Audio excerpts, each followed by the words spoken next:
Sometimes the person who saves you is the one you're meant to save in return. When carpenter Daniel Carter stopped for a crying nurse in the rain, he had no idea she'd lost everything fighting corruption, or that she'd become the missing piece his broken family desperately needed.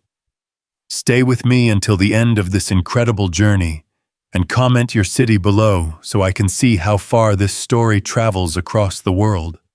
The rain hammered Portland's streets like bullets against concrete, each drop exploding into 1,000 smaller fragments that caught the neon glow of the diner signs and traffic lights. Daniel Carter gripped the steering wheel of his battered Ford pickup, his calloused hands white-knuckled as he navigated through the storm that had turned the evening commute into a crawling nightmare of brake lights and frustrated honks. His phone buzzed against the dashboard mount, displaying a text from his daughter's after-school program. Lily waiting in main office. Storm delay pickup until 8 p.m. latest. Daniel glanced at the clock, 7:47 p.m. He was cutting it dangerously close again. The windshield wipers fought a losing battle against the deluge, their rhythmic squeaking, providing a soundtrack to his mounting anxiety. This was the third time this month he'd been late, and Mrs. Henderson at Sunrise Elementary had already given him the look, that particular expression, reserved for parents who couldn't quite manage to keep all the plates spinning. As he turned onto Madison Street, something made him slow down. Through the rain-streaked passenger window, he caught sight of a figure hunched at the bus stop, barely visible beneath the pitiful excuse for shelter that the city had installed. Most people would have driven past without a second thought, but Daniel had learned to notice the overlooked, the forgotten, the ones society preferred to pretend didn't exist. The figure was a woman in hospital scrubs, her dark hair plastered to her skull shoulders, shaking with what he first assumed was cold. But as his truck idled at the red light, he realized those weren't shivers she was crying. Not the gentle tears of someone having a bad day, but the devastating sobs of a person whose world had just collapsed around them. Daniel's first instinct was to keep driving. He had his own problems, his own crisis waiting for him at Lily's school. His daughter needed him, and he couldn't afford another mark against his record as a father. The light turned green and the car behind him honked impatiently. But something about the woman's posture, the way she held herself as if trying to disappear entirely, made him think of his late wife, Sarah. She'd looked like that once in the hospital parking lot, after receiving her diagnosis, before she'd gathered herself together and decided to fight with everything she had. "Damn it!" Daniel muttered, pulling over to the curb just past the bus stop. He rolled down the passenger window, rain immediately spattering the worn upholstery of his truck. "Hey!" he called out, having to raise his voice over the storm. "You need a ride." The woman looked up, startled. Even through the rain and distance, he could see her eyes were red-rimmed and exhausted. She appeared to be Latina, probably in her early 30s, with the kind of face that suggested she smiled often, though she certainly wasn't smiling now. "I'm sorry," she called back, wiping at her eyes with the back of her hand. "A ride," Daniel repeated, leaning across the passenger seat. "This storm's not letting up anytime soon, and I don't think that bus is coming." She hesitated, and he could practically see her mind working through the calculations, stranger danger, versus the reality of standing in a downpour for who knew how long. Her scrubs suggested she worked at one of the nearby hospitals, which meant she'd probably just finished a shift that could have been anywhere from 8 to 16 hours long. "I don't want to impose," she said, but she was already picking up a small duffel bag that had been sitting beside her on the bench. Everything about her movements suggested bone-deep exhaustion. "No imposition. I'm Daniel." He reached across to push open the passenger door. "And you look like you've had about as rough a day as a person can have." She climbed into the truck, bringing with her the smell of hospital disinfectant and rain. Up close, he could see that her scrubs were wrinkled and stained, as if she'd been working for hours without a break. Her name tag read Olivia Reyes, RN, and below that in smaller print, Mercy General Hospital. "Olivia," she said, settling into the seat and pulling the door closed behind her. The sudden silence, broken only by the rain on the roof, and the truck's heater humming to life, felt almost intimate. "Thank you. I was starting to think I'd be standing there all night." "Where are you headed?" Daniel asked, putting the truck back in drive. "Honestly," Olivia laughed, but there was no humor in it. "I have no idea. I couldn't stay there anymore."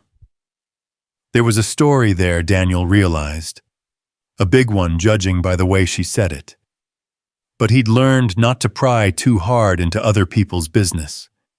Everyone in Portland seemed to be running from something, or trying to build something new from the pieces of whatever had broken in their past. "Well, I need to pick up my daughter from school first, if that's okay," he said. "After that, I can drop you wherever you need to go, or at least somewhere warm and dry while you figure it out." Olivia nodded, slumping back against the seat. "A school pickup. God, what time is it? I lost track somewhere around hour 14 of my shift. Almost 8. And don't worry, Lily's used to me being the last parent to show up. It's practically our tradition at this point." That earned him a small smile, the first he'd seen from her. Lily. That's a pretty name. She's a pretty great kid. 9 years old and already smarter than me, which my wife used to say was inevitable. The words slipped out before he could stop them, and he felt the familiar tightness in his chest that came whenever he mentioned Sarah without meaning to. Olivia must have heard something in his voice because she glanced over at him. "Used to cancer 3 years ago." Daniel kept his eyes on the road, navigating around a fallen tree branch. "It's just been Lily and me since then."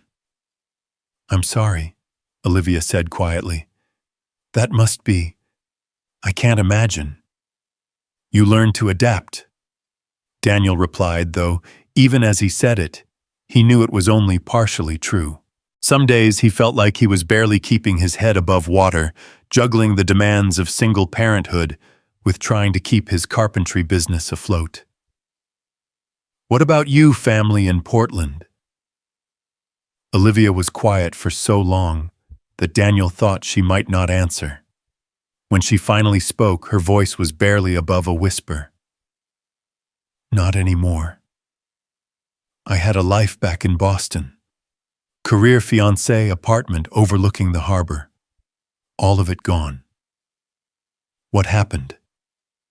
She turned to look out the passenger window, watching the rain streak down the glass.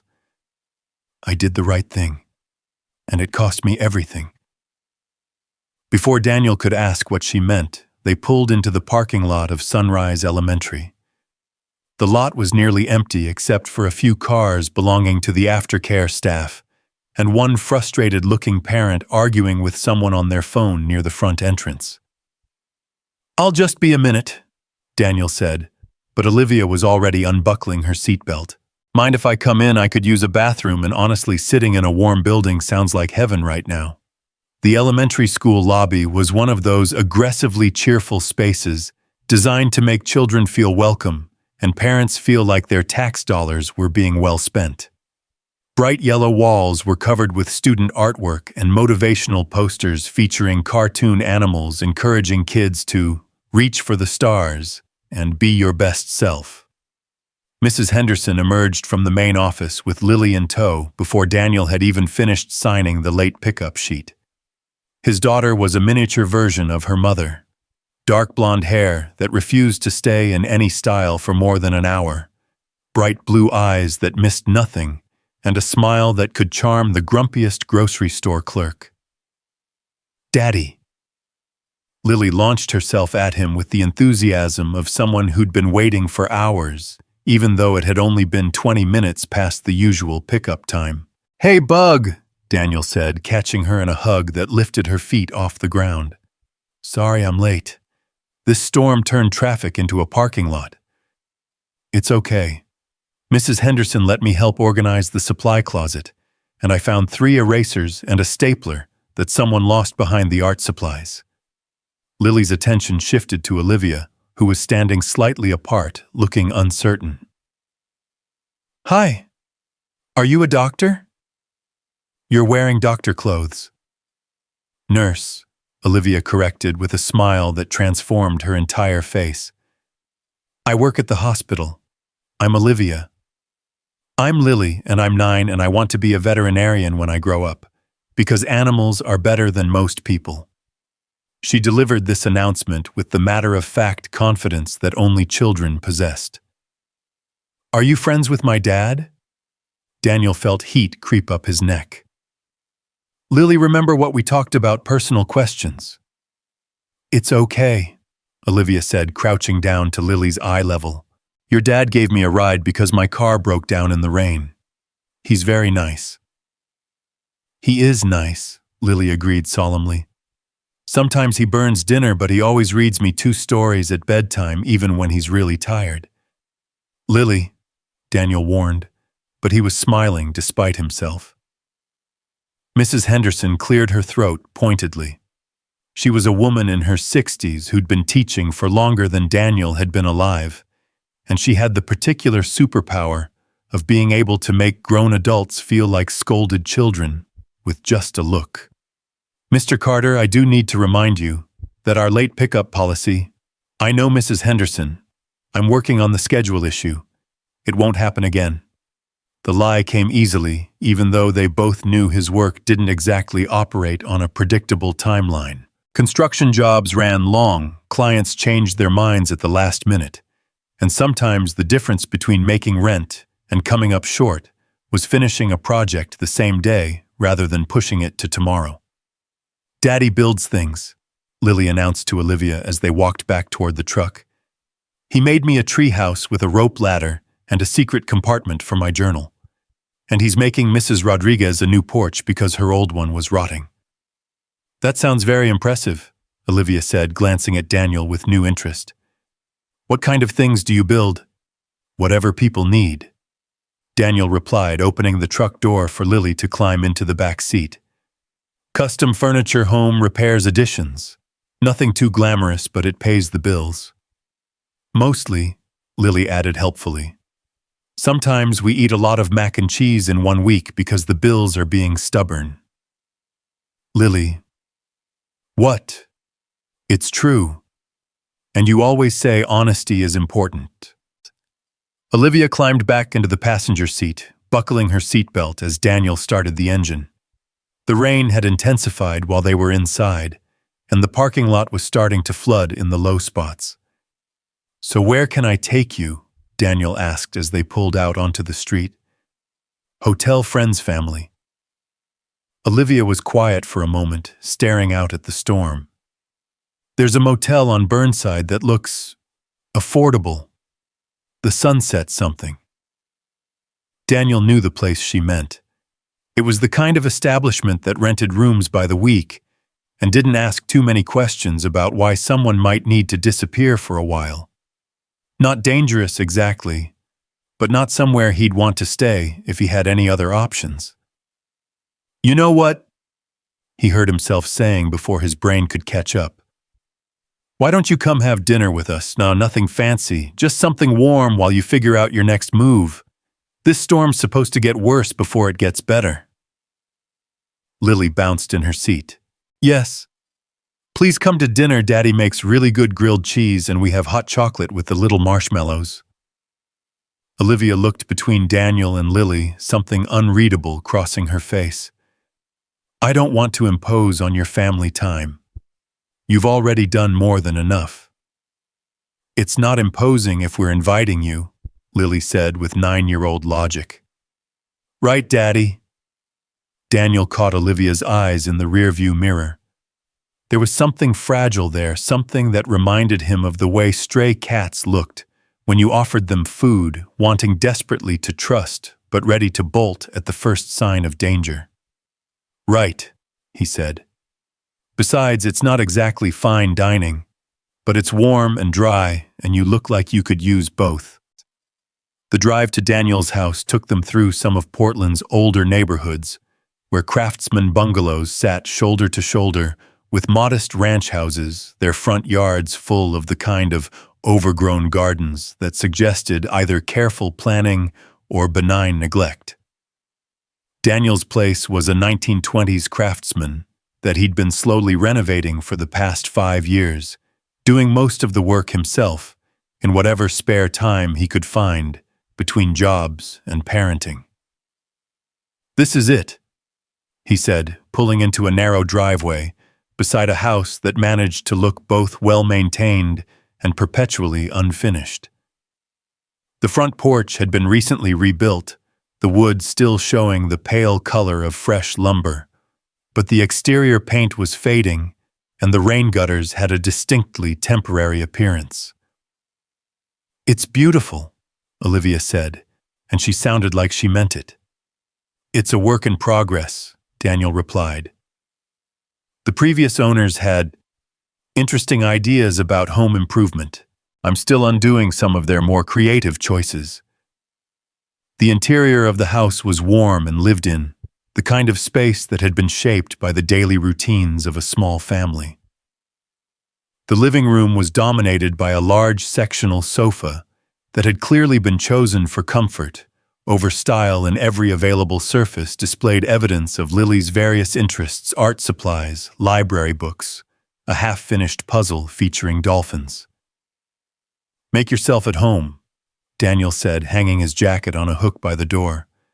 "Lily, why don't you show Olivia where the bathroom is while I get dinner started?"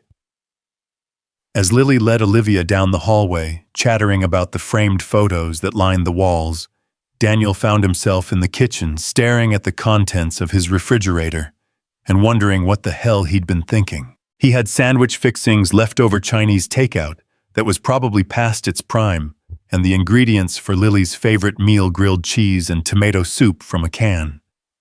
It wasn't exactly the kind of dinner you served to a woman who looked like she'd stepped out of a medical drama, even if her scrubs were wrinkled, and her day had obviously been catastrophic. But it was what he had, and he'd learned that sometimes the gesture mattered more than the execution. He was heating butter in a skillet when Olivia returned to the kitchen, having finger-combed her damp hair into something approaching order. She'd washed her face, and without the streaks of exhaustion and rain, he could see that she was younger than he'd initially thought, probably early 30s rather than the mid-30s he'd estimated. "Lily's giving me the grand tour," she said, settling onto one of the bar stools that faced the kitchen. "She's very proud of the treehouse." "It was Sarah's idea originally," Daniel said, layering cheese onto bread with the automatic precision of someone who'd made this meal hundreds of times. "She drew up these elaborate plans with multiple levels and a pulley system for bringing up supplies. I ended up building something much simpler, but Lily doesn't seem to mind. She talks about her mom a lot." Daniel paused the spatula halfway to the pan. It was a fair question, but not one that came up often in casual conversation. "Not as much as she used to. The first year was hard. She'd tell everyone we met that her mommy was in heaven and that she was coming back when she felt better. It took a while for her to understand that wasn't how it worked." "That must have been heartbreaking." "Yeah." Daniel flipped the first sandwich, the butter sizzling in the hot pan. "But kids are resilient in ways that adults aren't. She adapted faster than I did, honestly. Some days I think she's the one taking care of me instead of the other way around." Olivia was quiet for a moment, watching him work. "You're lucky to have each other." There was something in her tone, a longing maybe, or a regret, that made Daniel look up from the stove. "What about you? Any family back in Boston?" "My parents live in New Mexico now. Retired there 5 years ago." Olivia traced patterns on the countertop with her finger, not meeting his eyes. "We don't talk much anymore. They thought I was crazy for what I did." Said I should have just kept my head down and focused on my own career. What did you do? Before Olivia could answer, Lily bounded back into the kitchen, her hair now released from its school day ponytail and hanging in loose waves around her shoulders. She'd changed into her favorite pajamas, a set covered in cartoon cats that she'd long since outgrown but refused to abandon. I put on my comfy clothes, she announced. Olivia, do you want to borrow some of my dad's clothes? He has really soft sweatshirts and your work clothes look uncomfortable. Daniel felt his face flush. Lily, you can't just offer people other people's clothes. Actually, Olivia interrupted. That sounds wonderful if you don't mind. These scrubs have seen better days. 20 minutes later, they were sitting around Daniel's small dining table, sharing grilled cheese sandwiches and tomato soup, while the storm continued to rage outside. Olivia had changed into one of Daniel's old college sweatshirts and a pair of his sweatpants that she'd had to roll up several times, and somehow the oversized clothes made her look both younger and more relaxed. This is really good, she said, taking another spoonful of soup. I can't remember the last time I had a home-cooked meal. It's from a can, Lily pointed out helpfully, but Daddy adds extra cheese to make it special. The secret is to use real butter for the sandwiches, Daniel said. My wife taught me that. She said the difference between good grilled cheese and great grilled cheese is never cutting corners on the fat content. Smart woman, Olivia said. She was. PhD in environmental science could have worked anywhere, but she chose to teach high school because she said that's where you could actually make a difference. Daniel found himself smiling at the memory. She used to joke that she fell in love with me because I was the only guy she'd ever met who could build something with his hands and still be impressed by her brain. Tell Olivia about the time Mom made you build that weather station for her class, Lily said. Oh God, the weather station. Daniel laughed, shaking his head. Sarah decided her students needed to understand how meteorology actually worked, so she had me construct this elaborate setup with rain gauges and wind sensors and a digital thermometer that logged data every hour. Took me 3 weekends and more trips to the hardware store than I want to remember. Did it work? Olivia asked. Perfectly. Her students used it for projects all year, and she ended up winning some kind of teaching award for innovative science education. Daniel's smile faded slightly. She always said she wanted to take it to the next level, maybe get grants to build weather stations for other schools in the district. But then she got sick, Lily finished quietly. It wasn't said with sadness, exactly, just matter-of-fact acceptance of a truth that had shaped her entire understanding of how the world worked. Olivia reached across the table and squeezed Lily's hand. She sounds like an amazing person. You're lucky to have had her as your mom, even if it wasn't for as long as you wanted. Do you have kids? Lily asked. No, Olivia said simply. I always thought I would someday. But life had other plans.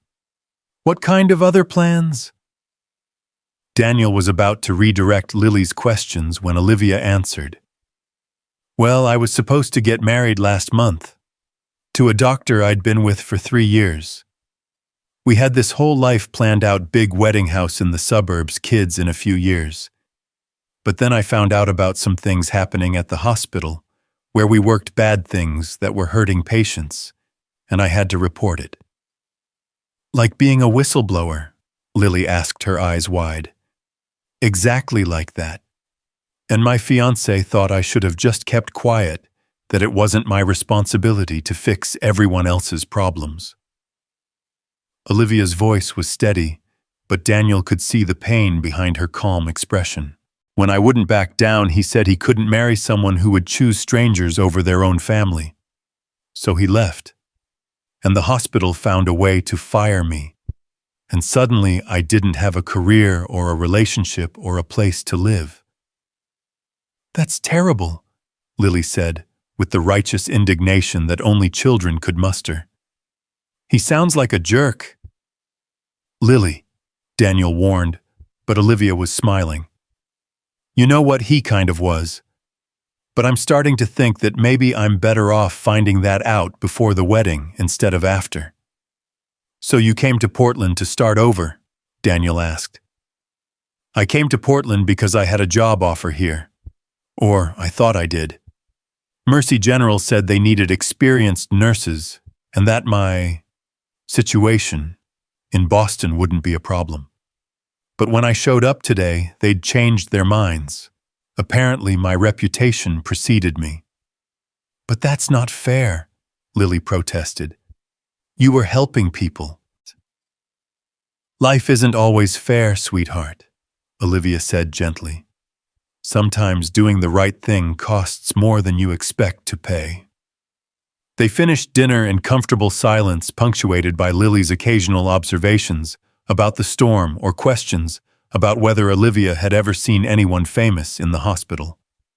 As Daniel cleared the dishes, he found himself stealing glances at their guest, trying to figure out what it was about her that had made him invite a complete stranger into his home. Part of it was the obvious: she was beautiful, even exhausted, and wearing his old clothes. But it was more than that.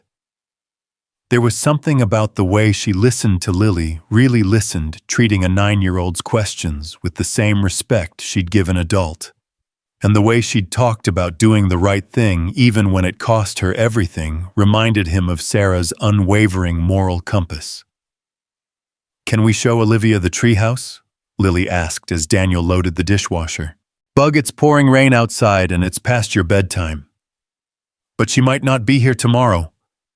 The statement hung in the air, heavier than Lily had probably intended. Daniel glanced at Olivia, who was studying her hands with sudden intensity. Where will you go? He asked quietly. I don't know yet. Find a cheap motel for tonight. Figure out the rest tomorrow. There are other hospitals in Portland, other places that might be willing to take a chance on someone with my particular baggage. You could stay here, Lily said, as if it were the most obvious solution in the world. We have a guest room and Daddy always says our house is too big for just 2 people. Lily, Daniel started, but she was already warming to her theme. And you're a nurse, so if I get sick, you could take care of me, and you could teach me how to take people's blood pressure and stuff. And maybe you could help Daddy with his business, because he's always saying he needs to get organized, but he never has time. It's very sweet of you to offer, Olivia said carefully, but I couldn't impose like that. Your dad has already done more than enough. Daniel found himself at a crossroads. The practical part of his brain, the part that had learned to be cautious after Sarah's death, the part that reminded him that he barely knew this woman was screaming warnings about getting involved with someone who was clearly running from a complicated situation. But there was another part, a part that had been dormant for so long, he'd almost forgotten it existed, that was drawn to Olivia's combination of strength and vulnerability. She'd sacrificed everything to do what she thought was right, and now she was starting over in a strange city with nothing but determination and whatever money she had in her pocket. The offer stands, he heard himself saying, just for tonight until you get your bearings. It's supposed to storm all week, and like Lily said, the house is too big for just 2 people. Olivia looked between them, and Daniel could see her internal struggle playing out across her face. Pride warring with practical necessity, independence fighting against the basic human need for shelter and safety. Just for tonight, she said finally. And I insist on paying you something. No payment, Daniel interrupted. But you can help Lily with her homework if she's being difficult about it. That's payment enough. Deal, Lily said, pumping her fist in triumph.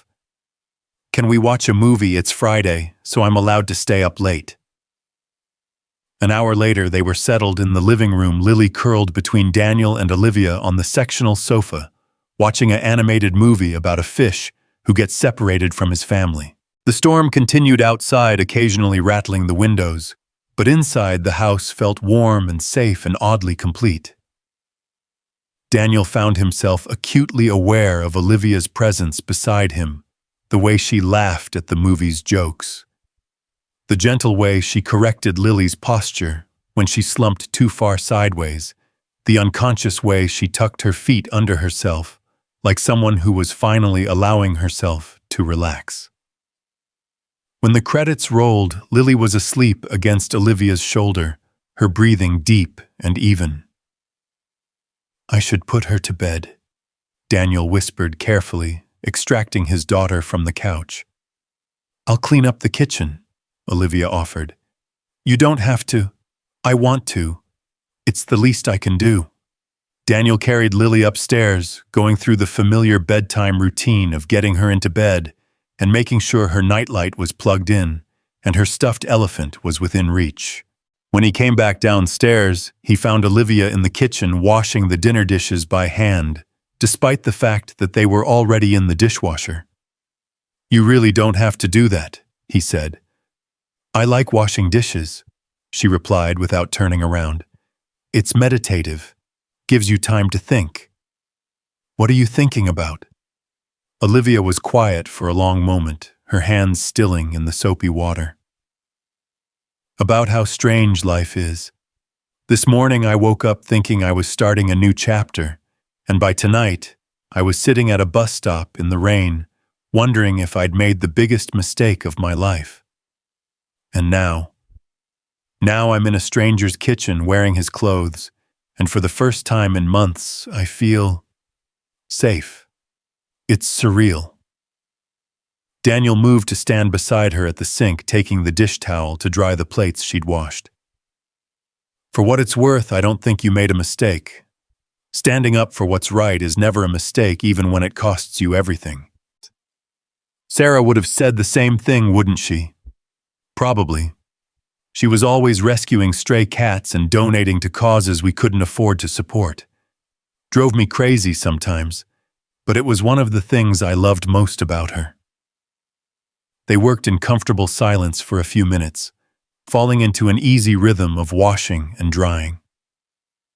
Outside, the storm was beginning to lose some of its intensity, the rain settling into a steady patter instead of the earlier assault. "Can I ask you something?" Olivia said eventually. "Sure." "Why did you stop tonight, I mean? Most people would have driven right past." Daniel considered the question, trying to put into words something he didn't fully understand himself. "I guess. After Sarah died, I spent a lot of time feeling angry at the world. Mad at the cancer, mad at the doctors who couldn't save her, mad at God or the universe or whatever force decides these things. And I realized that anger was eating me alive, turning me into someone I didn't want Lily to see." He paused, hanging the dish towel on its hook by the sink. "Sarah used to say that we don't get to choose what happens to us, but we get to choose what we do about it. So I started looking for ways to choose kindness instead of anger. Not because I'm some kind of saint, but because I needed to prove to myself that there was still good in the world worth fighting for. And tonight I saw someone who needed help, and I had the chance to provide it. Simple as that." Olivia turned to face him, leaning back against the sink. "It's not simple at all. You have no idea who I am or what I'm running from. For all you know, I could be dangerous." "Are you dangerous?" "Only to corrupt hospital administrators and incompetent doctors." Daniel smiled. "Then I think we're safe." They stood there for a moment, and Daniel became aware of how close they were standing, how the kitchen lights had turned her dark hair almost auburn, how the oversized sweatshirt somehow made her look both vulnerable and strong at the same time. "I should let you get some sleep," he said, taking a step back. "Tomorrow you can figure out your next move, and I can pretend I'm not completely out of my depth with house guests." "Daniel," Olivia said, as he turned to leave. "Yeah. Thank you. Not just for tonight, but for reminding me that there are still good people in the world. There are, he said. You just have to know where to look. As Daniel headed upstairs to his own room, he could hear Olivia moving around in the guest room, settling in for the night. He told himself that this was just a temporary arrangement, that by tomorrow she'd be back on her feet and moving on with her life, and he and Lily would return to their normal routine. But as he lay in bed listening to the rain on the roof and the unfamiliar sounds of another person in his house, Daniel couldn't shake the feeling that something fundamental had shifted. For 3 years, it had been just him and Lily against the world, and he'd convinced himself that was enough. Tonight, for the first time since Sarah's death, his house had felt like a home again. Outside, the storm raged on, but inside, 3 people who had all lost something important had found, if only temporarily, a place where they belonged. The morning light filtered through the guest room curtains like a gentle awakening, and for the first few seconds after opening her eyes, Olivia forgot where she was. Then the unfamiliar sounds drifted up from downstairs, the clatter of dishes, a child's laughter, the deep rumble of a man's voice, and the events of the previous night came flooding back. She sat up slowly, her body protesting after the longest, most restful sleep she'd had in months. The storm had passed sometime during the night, leaving behind the clean, washed smell of rain-soaked earth and the kind of crystalline morning light that made everything look newly created. Downstairs, she could hear Daniel and Lily moving through what was obviously their Saturday morning routine. Their voices carried a comfortable familiarity, the easy back and forth of 2 people who had learned to be a team. "Dad, you're burning the pancakes again," Lily was saying. "They're not burned, they're golden brown with character. That's what you said last time, and they tasted like charcoal. Your mother used to say the same thing. Maybe I should stick to cereal." "No, I like your pancakes, even the crispy ones. They taste like trying really hard." Olivia smiled despite herself touched by the child's loyalty and Daniel's obvious devotion to making their Saturday mornings special, even if his culinary skills weren't quite up to the task. She'd spent so many mornings in her sterile Boston apartment, drinking coffee alone while scrolling through medical journals, that she'd forgotten how warm a real family breakfast could sound. When she finally made her way downstairs, wearing yesterday's clothes that she'd rinsed out in the sink and dried as best she could, she found Daniel at the stove with a spatula in one hand and a look of intense concentration on his face. Lily was perched on a bar stool, already dressed in jeans and a t-shirt, covered in paint stains, watching her father's pancake technique with the critical eye of a food scientist. "Good morning," Daniel said, glancing over his shoulder. "Coffee's fresh, and I'm attempting to prove that I can make breakfast without setting off the smoke alarm." "So far so good," Lily reported. "Only 1 pancake has been sacrificed to the cooking gods. Lily's been my kitchen supervisor since she was 6. Daniel explained, flipping a pancake with perhaps more force than necessary. "She has very high standards." "I can see that," Olivia said, pouring herself a cup of coffee from the machine on the counter. The kitchen looked different in daylight, lived in and comfortable, with the kind of organized chaos that spoke of a man doing his best to manage a household while maintaining his sanity. "This smells amazing." "It does now," Lily said. 10 minutes ago it smelled like Dad was making tire sandwiches." "Lily Grace Carter, you are supposed to be on my team here," Daniel protested, but he was smiling. Watching them together, Olivia felt something shift inside her chest. This was what she'd thought she wanted with Marcus, the easy domesticity, the shared jokes, the sense of being part of something bigger than herself. But she realized now that what she and Marcus had shared was more like playing house than actually building a home. "Can I help with anything?" she asked. "You could set the table," Daniel suggested. Plates are in the cabinet above the dishwasher, silverware in the drawer to the left of the sink. As Olivia moved around the kitchen, she noticed the small details that told the story of this family's life. Hand-drawn pictures held to the refrigerator with magnets, a school calendar marked with Lily's activities in different colored pens, a coffee mug that read, "World's Okayest Dad," in Lily's careful handwriting. On the windowsill above the sink sat a small, succulent garden, each plant in a different container, mason jars, ceramic pots, even what looked like a repurposed tin can decorated with craft paper and ribbon. "Mom started the plant collection," Lily said, noticing Olivia's attention. "She said every kitchen needed something alive and growing. Dad's not very good with plants, but he keeps watering them because it makes him feel like she's still here a little bit." "Lily," Daniel said quietly, but there was no reproach in his voice. "What?" "It's true. And I think Mom would like Olivia. She always said we needed more smart ladies in our lives." Olivia felt her throat tighten unexpectedly. The casual way this child talked about loss and love, about keeping memories alive through small daily rituals, was both heartbreaking and beautiful. "She sounds like she was very wise." "She was," Lily said simply. "But Dad's pretty smart too. He just pretends he's not because he thinks it makes me feel better about being smarter than him at math." "I'm standing right here," Daniel pointed out, sliding a stack of pancakes onto a serving plate. "We know," both Lily and Olivia said at the same time, then looked at each other and burst into laughter. Breakfast was a revelation. Not because of the food, though.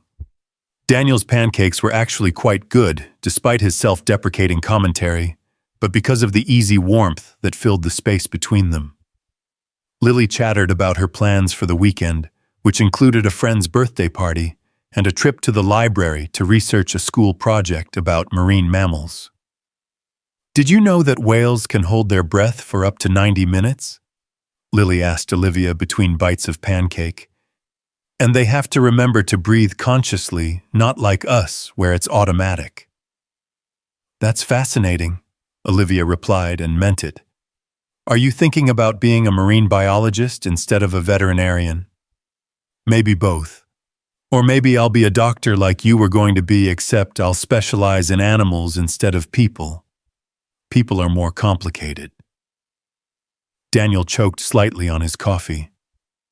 "What makes you say that?" "Well, when Whiskers got sick last year, we took him to the vet doctor. Martinez gave him some medicine, and he got better. Simple. But when people get sick, there are insurance companies and hospitals and all these rules about who can help and who can't. Like how Olivia lost her job for trying to help people." "It's not quite that simple, Bug," Daniel said gently. "Isn't it, though?" Lily turned to Olivia. "You saw that patients were being hurt, so you told the authorities, right? And then the bad people got in trouble, but somehow you're the one who lost everything. That seems backwards to me." Out of the mouths of babes, Olivia thought. "Sometimes the world doesn't work the way it should, sweetheart. Sometimes doing the right thing is harder than doing the easy thing." "But you'd do it again, wouldn't you, if you saw someone being hurt?" The question was asked with such earnest curiosity that Olivia found herself answering without hesitation. "Yes, I would."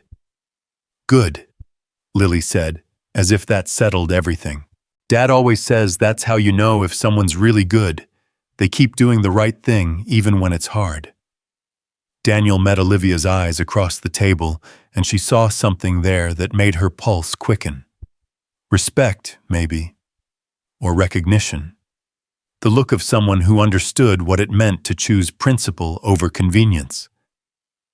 After breakfast, Daniel disappeared into his home office to catch up on paperwork, while Lily announced her intention to show Olivia all the cool stuff around the house. The tour began with Lily's bedroom, which was exactly what Olivia would have expected from a 9-year-old, with unlimited creativity and limited organizational skills. The walls were covered with artwork, some clearly school projects, others that looked like they'd been created during long afternoons of pure imagination. A bookshelf overflowed with chapter books and picture books that Lily had obviously grown too old for, but couldn't bear to part with. "This is my reading corner," Lily said, gesturing to a beanbag chair positioned near the window, with a small table beside it, holding a lamp and a stack of library books. "Dad built the table special, so it's exactly the right height. And see this?" She pointed to a framed photo on the nightstand, a picture of a woman with Lily's eyes and Daniel's smile holding a baby Lily against a backdrop of autumn trees. "That's my mom. I tell her about my day every night before bed. Dad says she can't really hear me, but I think maybe she can. Sometimes I dream about her, and in the dreams, she knows things that happened after she died, so maybe she's listening somehow." Olivia knelt down to examine the photo more closely. Sarah Carter had been beautiful in the way that had nothing to do with conventional features, and everything to do with the intelligence and warmth that radiated from her face. "She looks like someone who would be very proud of the young lady you're becoming." "Do you think so?" "I know so. You're kind and smart and brave. Those are the things that really matter." From Lily's room, they moved to Daniel's workshop in the basement, a space that was clearly the heart of his professional world. Tools hung in careful organization on pegboard walls, and several projects in various stages of completion occupied different corners of the room. "Dad builds everything down here," Lily explained, running her hand along the edge of a half-finished dining table. "This is for Mrs. Chen down the street. Her old table got ruined when her pipes burst last month. And over there is a bookshelf for the library's children's section." Olivia moved through the workshop with growing appreciation for Daniel's skill. These weren't simple carpentry projects. They were works of art. The attention to detail, the quality of the joinery, the way each piece seemed to have been designed specifically for its intended purpose, it spoke of someone who took genuine pride in his craft. "Your dad is very talented," she said. "He is," Lily agreed. "But he doesn't charge enough. I keep telling him he should ask for more money, but he says some people can't afford to pay what his work is really worth, and everyone deserves to have beautiful things in their lives." There it was again, that underlying philosophy of kindness over profit, of choosing to help even when it wasn't the smartest financial decision. No wonder his budget was tight enough that late pickup fees were a genuine concern. Their tour concluded in the backyard where the famous treehouse dominated a large oak tree near the back fence. Even from the ground, Olivia could see that Daniel had built something special, not just a simple platform, but a genuine miniature house complete with windows, a small deck, and what appeared to be a pulley system for bringing supplies up from ground level. "Want to see inside?" Lily asked, already heading for the rope ladder. "Is it safe?" Olivia called after her. "Dad built it," Lily replied, as if that answered everything. "He never builds anything that's not safe." The interior of the treehouse was even more impressive than its exterior. The space was small, but thoughtfully designed with built-in benches that opened to reveal storage, a small shelf for books and windows, positioned to provide perfect views of both the house and the surrounding neighborhood. "This is where I come when I need to think," Lily said, settling onto one of the benches. "Dad says everyone needs a place that's just theirs, somewhere they can go to figure things out." "What kind of things do you figure out here?" "Important stuff. Like whether I should try out for the soccer team even though I'm not very good at sports. Or how to help Dad not feel sad when he thinks I'm not looking. Or whether it's okay to miss my mom even though I can barely remember her voice anymore." The casual way Lily talked about such profound topics took Olivia's breath away. This child was dealing with questions that would challenge adults, and she was doing it with a wisdom that seemed far beyond her years. For what it's worth, Olivia said carefully. I think it's not only okay to miss your mom, but important. Missing someone means they mattered. It means they changed you in ways that last forever. Is that why you look sad sometimes when you think no one's watching? Because you miss someone? Olivia was quiet for a long moment, looking out through the treehouse window at the house where Daniel was probably wrestling with invoices and client calls. I missed the life I thought I was going to have. But maybe missing something that was never quite real is different from missing someone who loved you completely. Maybe, Lily said thoughtfully. But sad is sad, isn't it, whether it's for something you lost or something you never really had? Before Olivia could respond to this unexpectedly profound observation, Daniel's voice carried up from the yard below. Ladies, I hate to interrupt the philosophical discussion, but I need to run some errands, and I thought maybe Olivia would like to see a bit of Portland. The next few hours passed in a blur of Saturday afternoon activities that felt surprisingly natural. They stopped at the hardware store where Daniel picked up supplies for a current project, while Lily expertly navigated the aisles, clearly familiar with every section. Then the library where Lily checked out an armload of books about marine biology, while Daniel renewed his standing reservation for weekend carpentry magazines. At the grocery store, Olivia found herself naturally falling into the rhythm of their shopping routine, suggesting items and helping Lily reach things on high shelves, while Daniel consulted a list written in what was clearly Lily's careful handwriting. She's better at meal planning than I am, Daniel explained when Olivia commented on the detailed list. I tend to stand in the produce section until inspiration strikes, which usually means we end up eating a lot of apples and hoping for the best. Dad doesn't like to admit he needs help with the domestic stuff, Lily said loud enough for half the store to hear. But he's gotten a lot better since Mom died. He can even do laundry now without turning everything pink. That was one time, Daniel protested, and it was your red sweater that bled all over everything. Which is why we sort colors now, Lily said patiently, as if she were the adult in this conversation.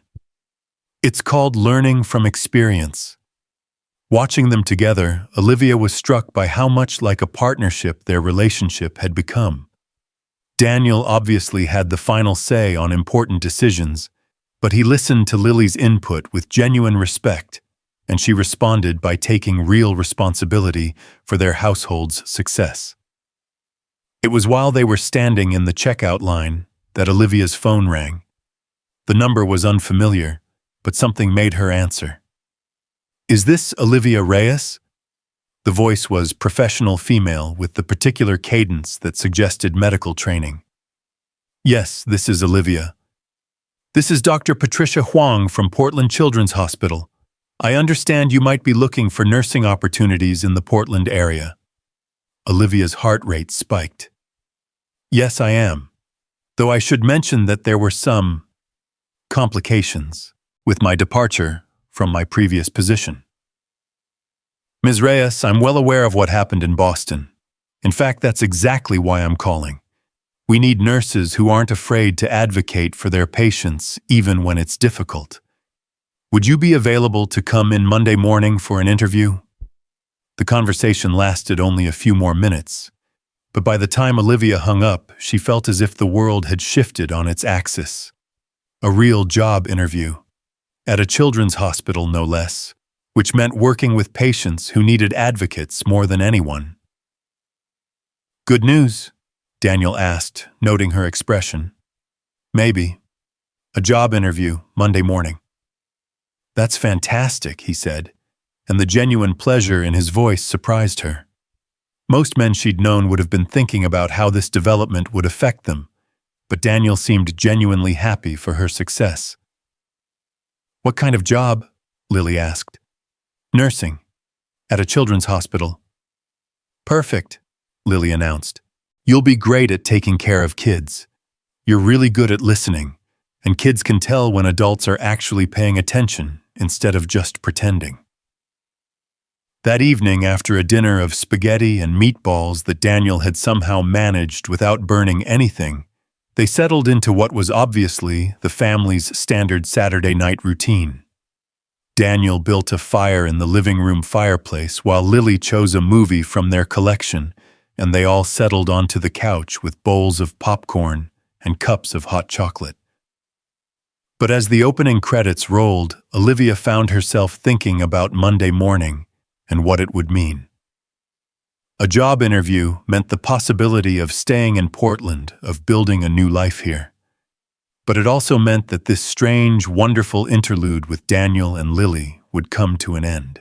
She'd known from the beginning that this was temporary, but somehow sitting between them on the couch with the fire crackling and the familiar comfort of a family movie night. Surrounding her, the idea of leaving felt more difficult than she'd expected. "You're thinking too loud," Lily observed, snuggling closer to Olivia's side. "Dad does that sometimes too. His brain gets so busy you can practically hear the gears turning." "Sorry," Olivia said, forcing herself to focus on the screen. "Just processing the day." "Good processing or worried processing?" "A little of both, I think." Daniel glanced over at her, and she saw understanding in his expression. He knew this feeling. She realized the push and pull between hope and fear that came with the possibility of starting over. Later, after Lily had gone to bed and Daniel was banking the fire, Olivia found herself standing at the kitchen window, looking out at the treehouse illuminated by the back porch light. "Nervous about the interview?" Daniel asked, joining her at the window. "Terrified," she admitted. "What if they change their minds too? What if I'm too much of a liability for anyone to take a chance on? Then you keep trying until you find someone who sees your integrity as an asset instead of a problem. You make it sound so simple." "It's not simple, but it's necessary." Daniel was quiet for a moment, then continued. "After Sarah died, I spent months convinced that no one would ever trust me with anything important again. I felt like I'd failed at the most important job I'd ever had, being her husband, keeping her safe, finding a way to save her. You couldn't have prevented cancer, Daniel. I know that now.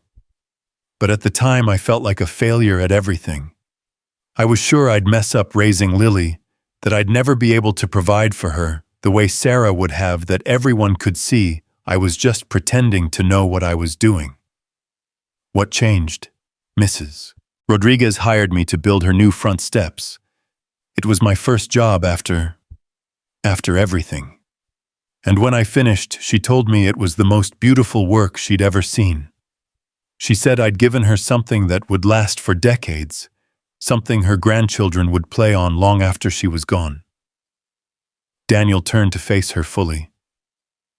That's when I realized that the work we do, the way we choose to show up for people, that matters. It becomes part of the world in ways we can't always see. You stood up for patients who couldn't protect themselves. That matters regardless of what it cost you. Even if it cost me everything. Especially then. Anyone can do the right thing when it's easy. It takes real courage to do it when the price is everything you thought you wanted. They stood in comfortable silence for a while, watching the night settle around the house. Somewhere in the distance, a train whistle echoed through the residential streets, and Olivia found herself thinking about journeys and destinations, about the difference between running away from something and running towards something else. "Daniel," she said finally. "Yeah. Thank you for all of this, for reminding me that there are still good people in the world.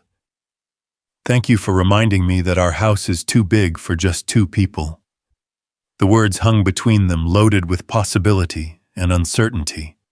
Olivia felt her pulse quicken, aware that they were standing at the edge of something that could change everything or complicate everything beyond repair. "I should probably get some sleep," she said. "Big day tomorrow, getting ready for Monday." "Of course. Do you need anything? Extra pillows, different clothes for the interview?" I'll figure it out. I've gotten pretty good at making do with less than ideal circumstances. But as she headed toward the guest room, Daniel's voice stopped her. Olivia? Yes. Whatever happens with the interview, whatever you decide about staying in Portland, you'll always have a place here. Both of you, I mean. You and whatever new life you're building. The offer was casual, almost offhand, but Olivia heard the sincerity underneath it. For the first time since leaving Boston, she felt something that might have been hope. That means more than you know, she said. Upstairs, as she settled into bed for her second night in the guest room, Olivia found herself thinking about the strange turns her life had taken. 3 days ago, she'd been preparing to start a job that no longer existed, planning a future based on assumptions that had proved false. Now she was lying in a stranger's house, wearing borrowed clothes, preparing for an interview that could change everything. And somehow, despite the uncertainty, despite not knowing what tomorrow would bring, she felt more at peace than she had in months. Outside her window, she could hear the quiet sounds of Daniel moving around the house, turning off lights and checking locks in what she was beginning to recognize as his nightly routine. In the room next door, Lily was probably fast asleep, surrounded by her books and her art projects, and her carefully maintained connection to the mother she was slowly growing away from. This wasn't her family, Olivia reminded herself. This was just a temporary stop, a kind gesture from good people who had their own lives to live. But as she drifted off to sleep, she couldn't shake the feeling that something important was beginning, something that might be worth staying for. Monday morning arrived with the kind of crystalline clarity that made Portland look like a city designed by optimists. Olivia stood in front of the guest room mirror, adjusting the collar of the blouse Daniel had driven her to buy the evening, before trying to calm the nervous energy that had been building since she'd opened her eyes at 5:30. The interview outfit was simple but professional navy slacks and a white blouse that fit well enough to suggest competence without breaking what remained of her carefully rationed budget. Daniel had insisted on paying for it, arguing that it was an investment in Portland's medical community, but she'd managed to convince him to let her cover half the cost. "You look like someone I'd trust with my kids' health," Lily had announced when Olivia had modeled the outfit the night before, and somehow that 9-year-old's stamp of approval had meant more than any fashion magazine could have provided. Downstairs, she found Daniel already dressed for work, making coffee with the focused attention of someone who took his morning caffeine seriously. He'd offered to drive her to the interview, but she'd declined, knowing that taking the bus would give her time to collect her thoughts and prepare for what could be either a new beginning or another devastating rejection. "Second thoughts?" he asked, noting her expression. "Third and fourth thoughts," she admitted. "What if Dr. Huang changes her mind when she meets me in person? What if someone from Boston has already called to warn them off? Then you'll deal with it. But Olivia, you can't live your life assuming the worst is going to happen. Sometimes people surprise you." Lily appeared in the doorway, still in her pajamas, but carrying her school backpack and wearing the serious expression she got when she had something important to say. "I made you something," she announced, pulling a folded piece of paper from her backpack. "For luck." The drawing was unmistakably Lily's work, a stick figure in scrubs, standing next to a hospital bed with a patient who was smiling, despite being covered in what appeared to be bandages. At the bottom, in careful block letters, she'd written, "For Olivia, the brave nurse who helps people even when it's hard." Olivia felt her throat tighten as she studied the simple drawing. "Lily, this is beautiful, thank you." "Put it in your pocket," Lily instructed, "so you remember that some people think you're brave even if you don't feel like it." The bus ride to Portland Children's Hospital gave Olivia time to review what she knew about Dr. Patricia Huang and the pediatric unit she supervised.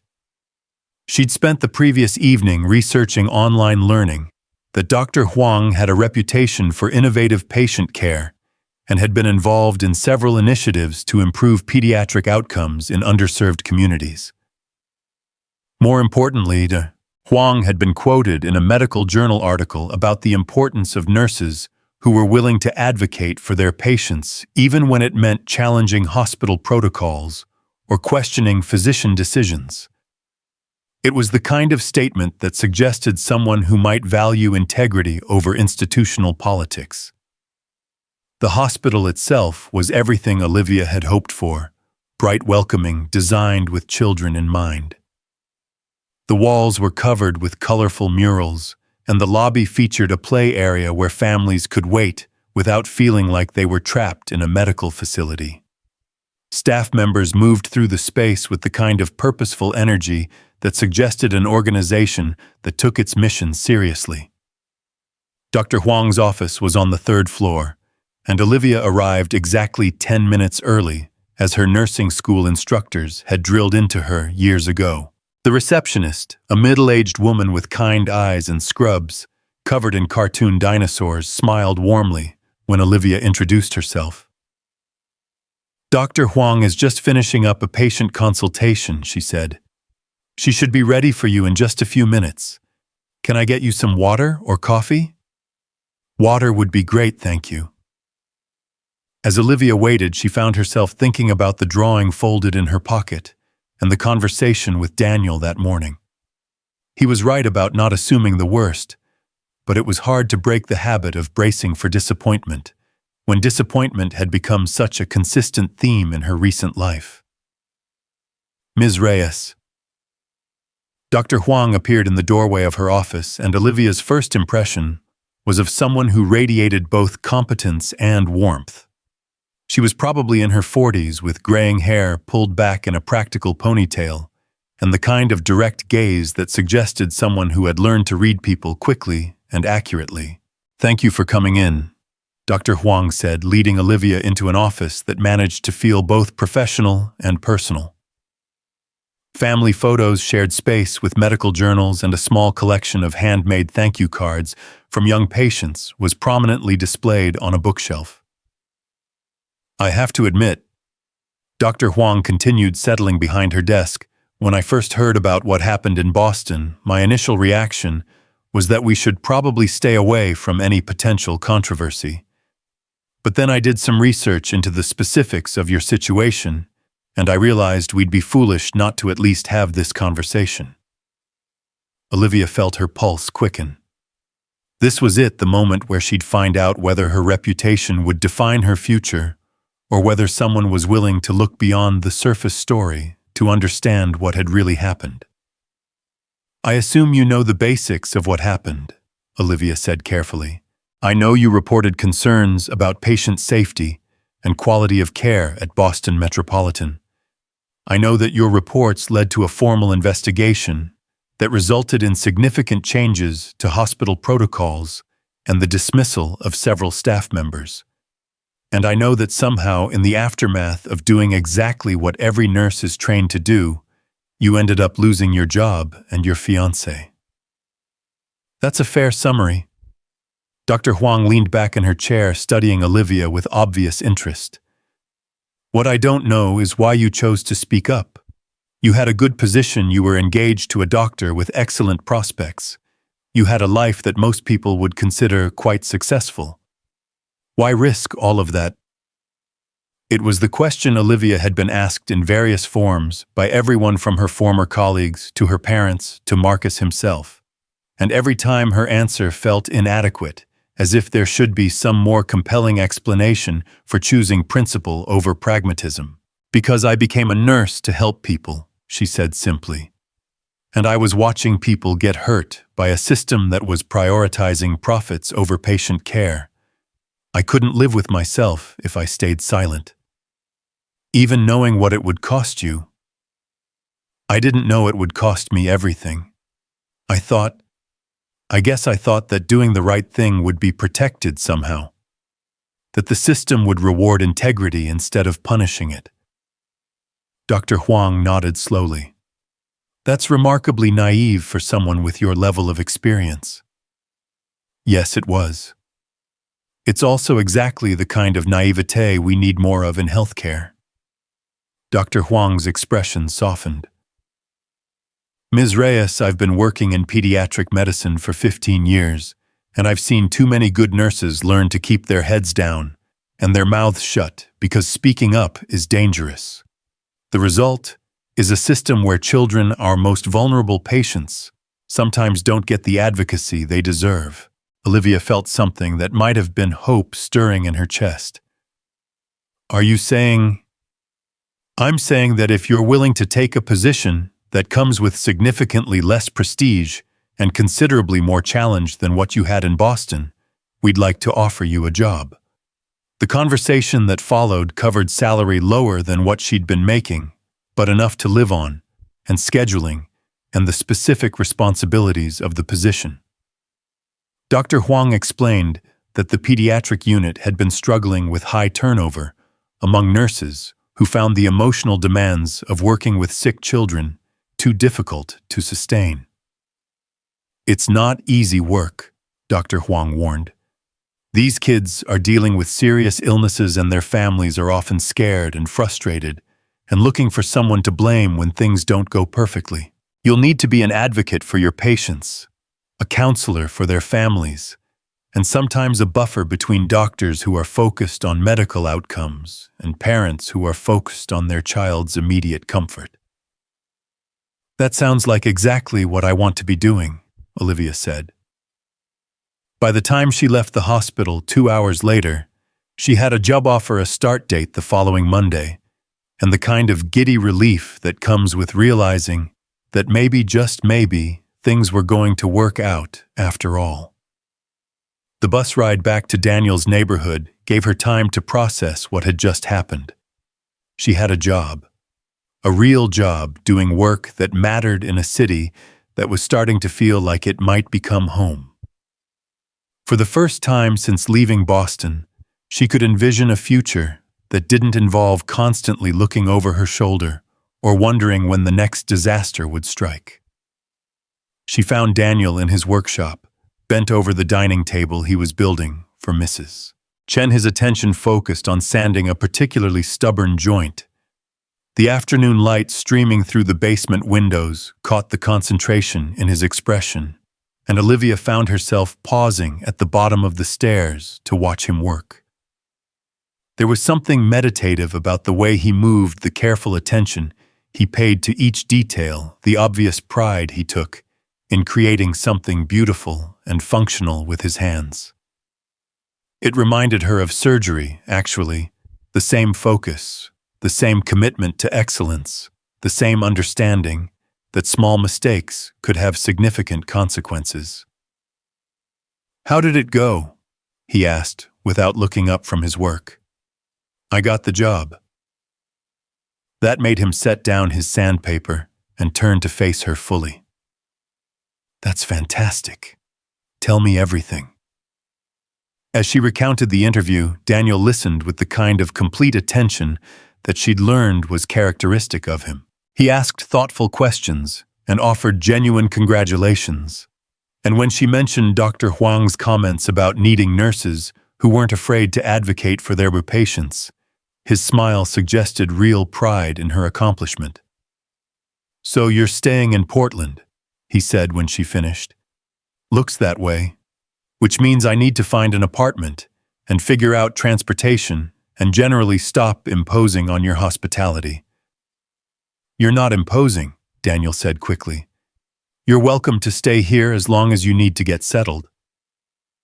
"That's very generous, but I can't keep sleeping in your guest room indefinitely.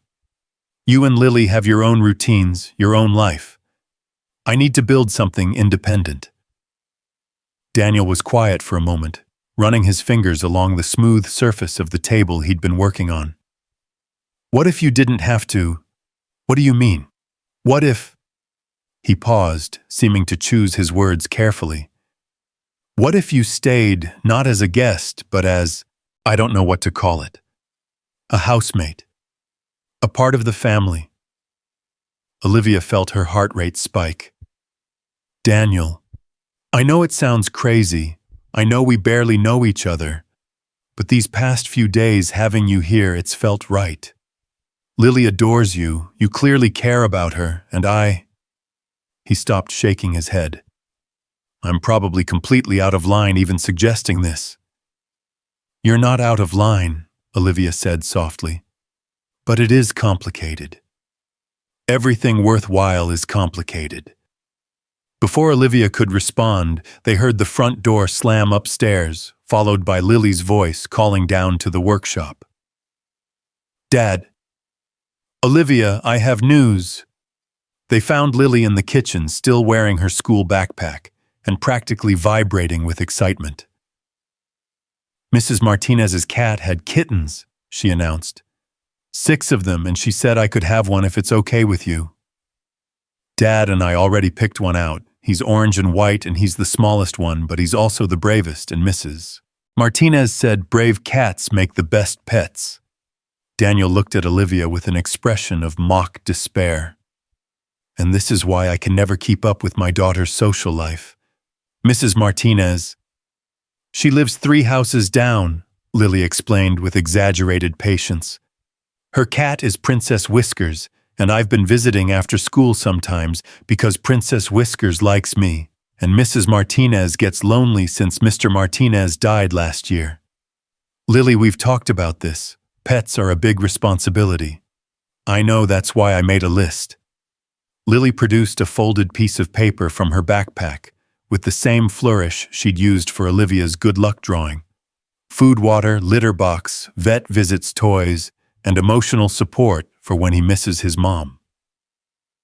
Olivia bit back a smile as Daniel examined his daughter's carefully prepared list. Emotional support. Kittens get sad when they leave their families, just like people do. But if he has lots of love and attention, he'll be happy in his new home. The parallels weren't lost on any of them. Olivia caught Daniel's eye over Lily's head and saw her own thoughts reflected there. Sometimes the things that seemed like complications were actually exactly what everyone needed. "What did you have in mind for this kitten's name?" Daniel asked. "Watson," Lily said immediately.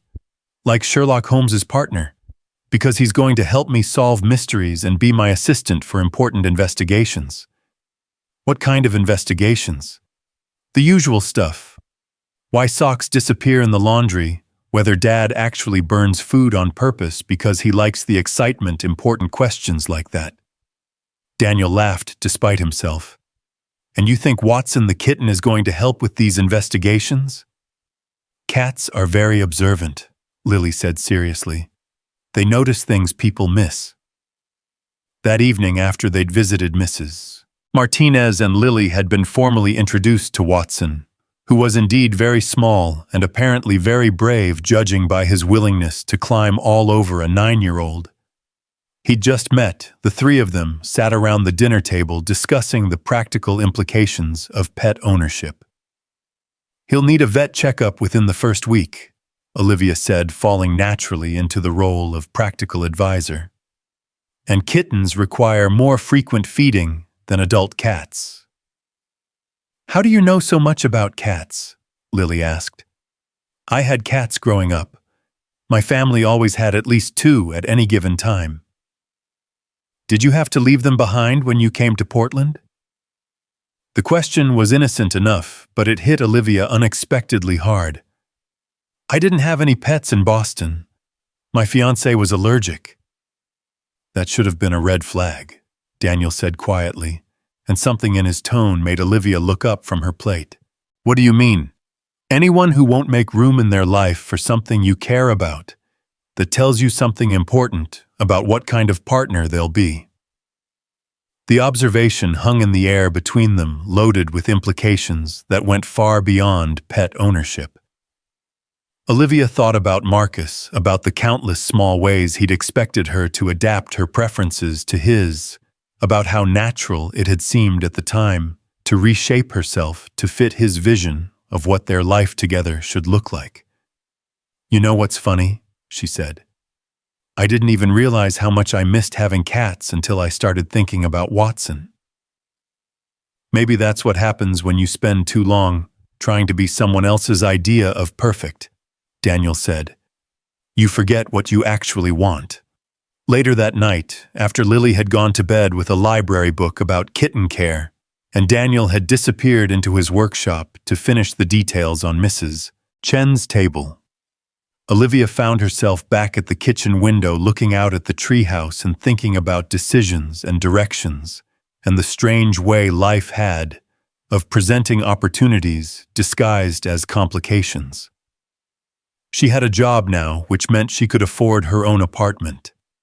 She could find a small place somewhere in the city, maybe with a little balcony, where she could start her own succulent garden and begin building the independent life she'd thought she wanted.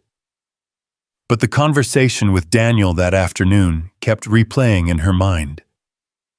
His suggestion that she become part of this family's daily routine had triggered a mix of longing and terror that she wasn't quite ready to examine too closely.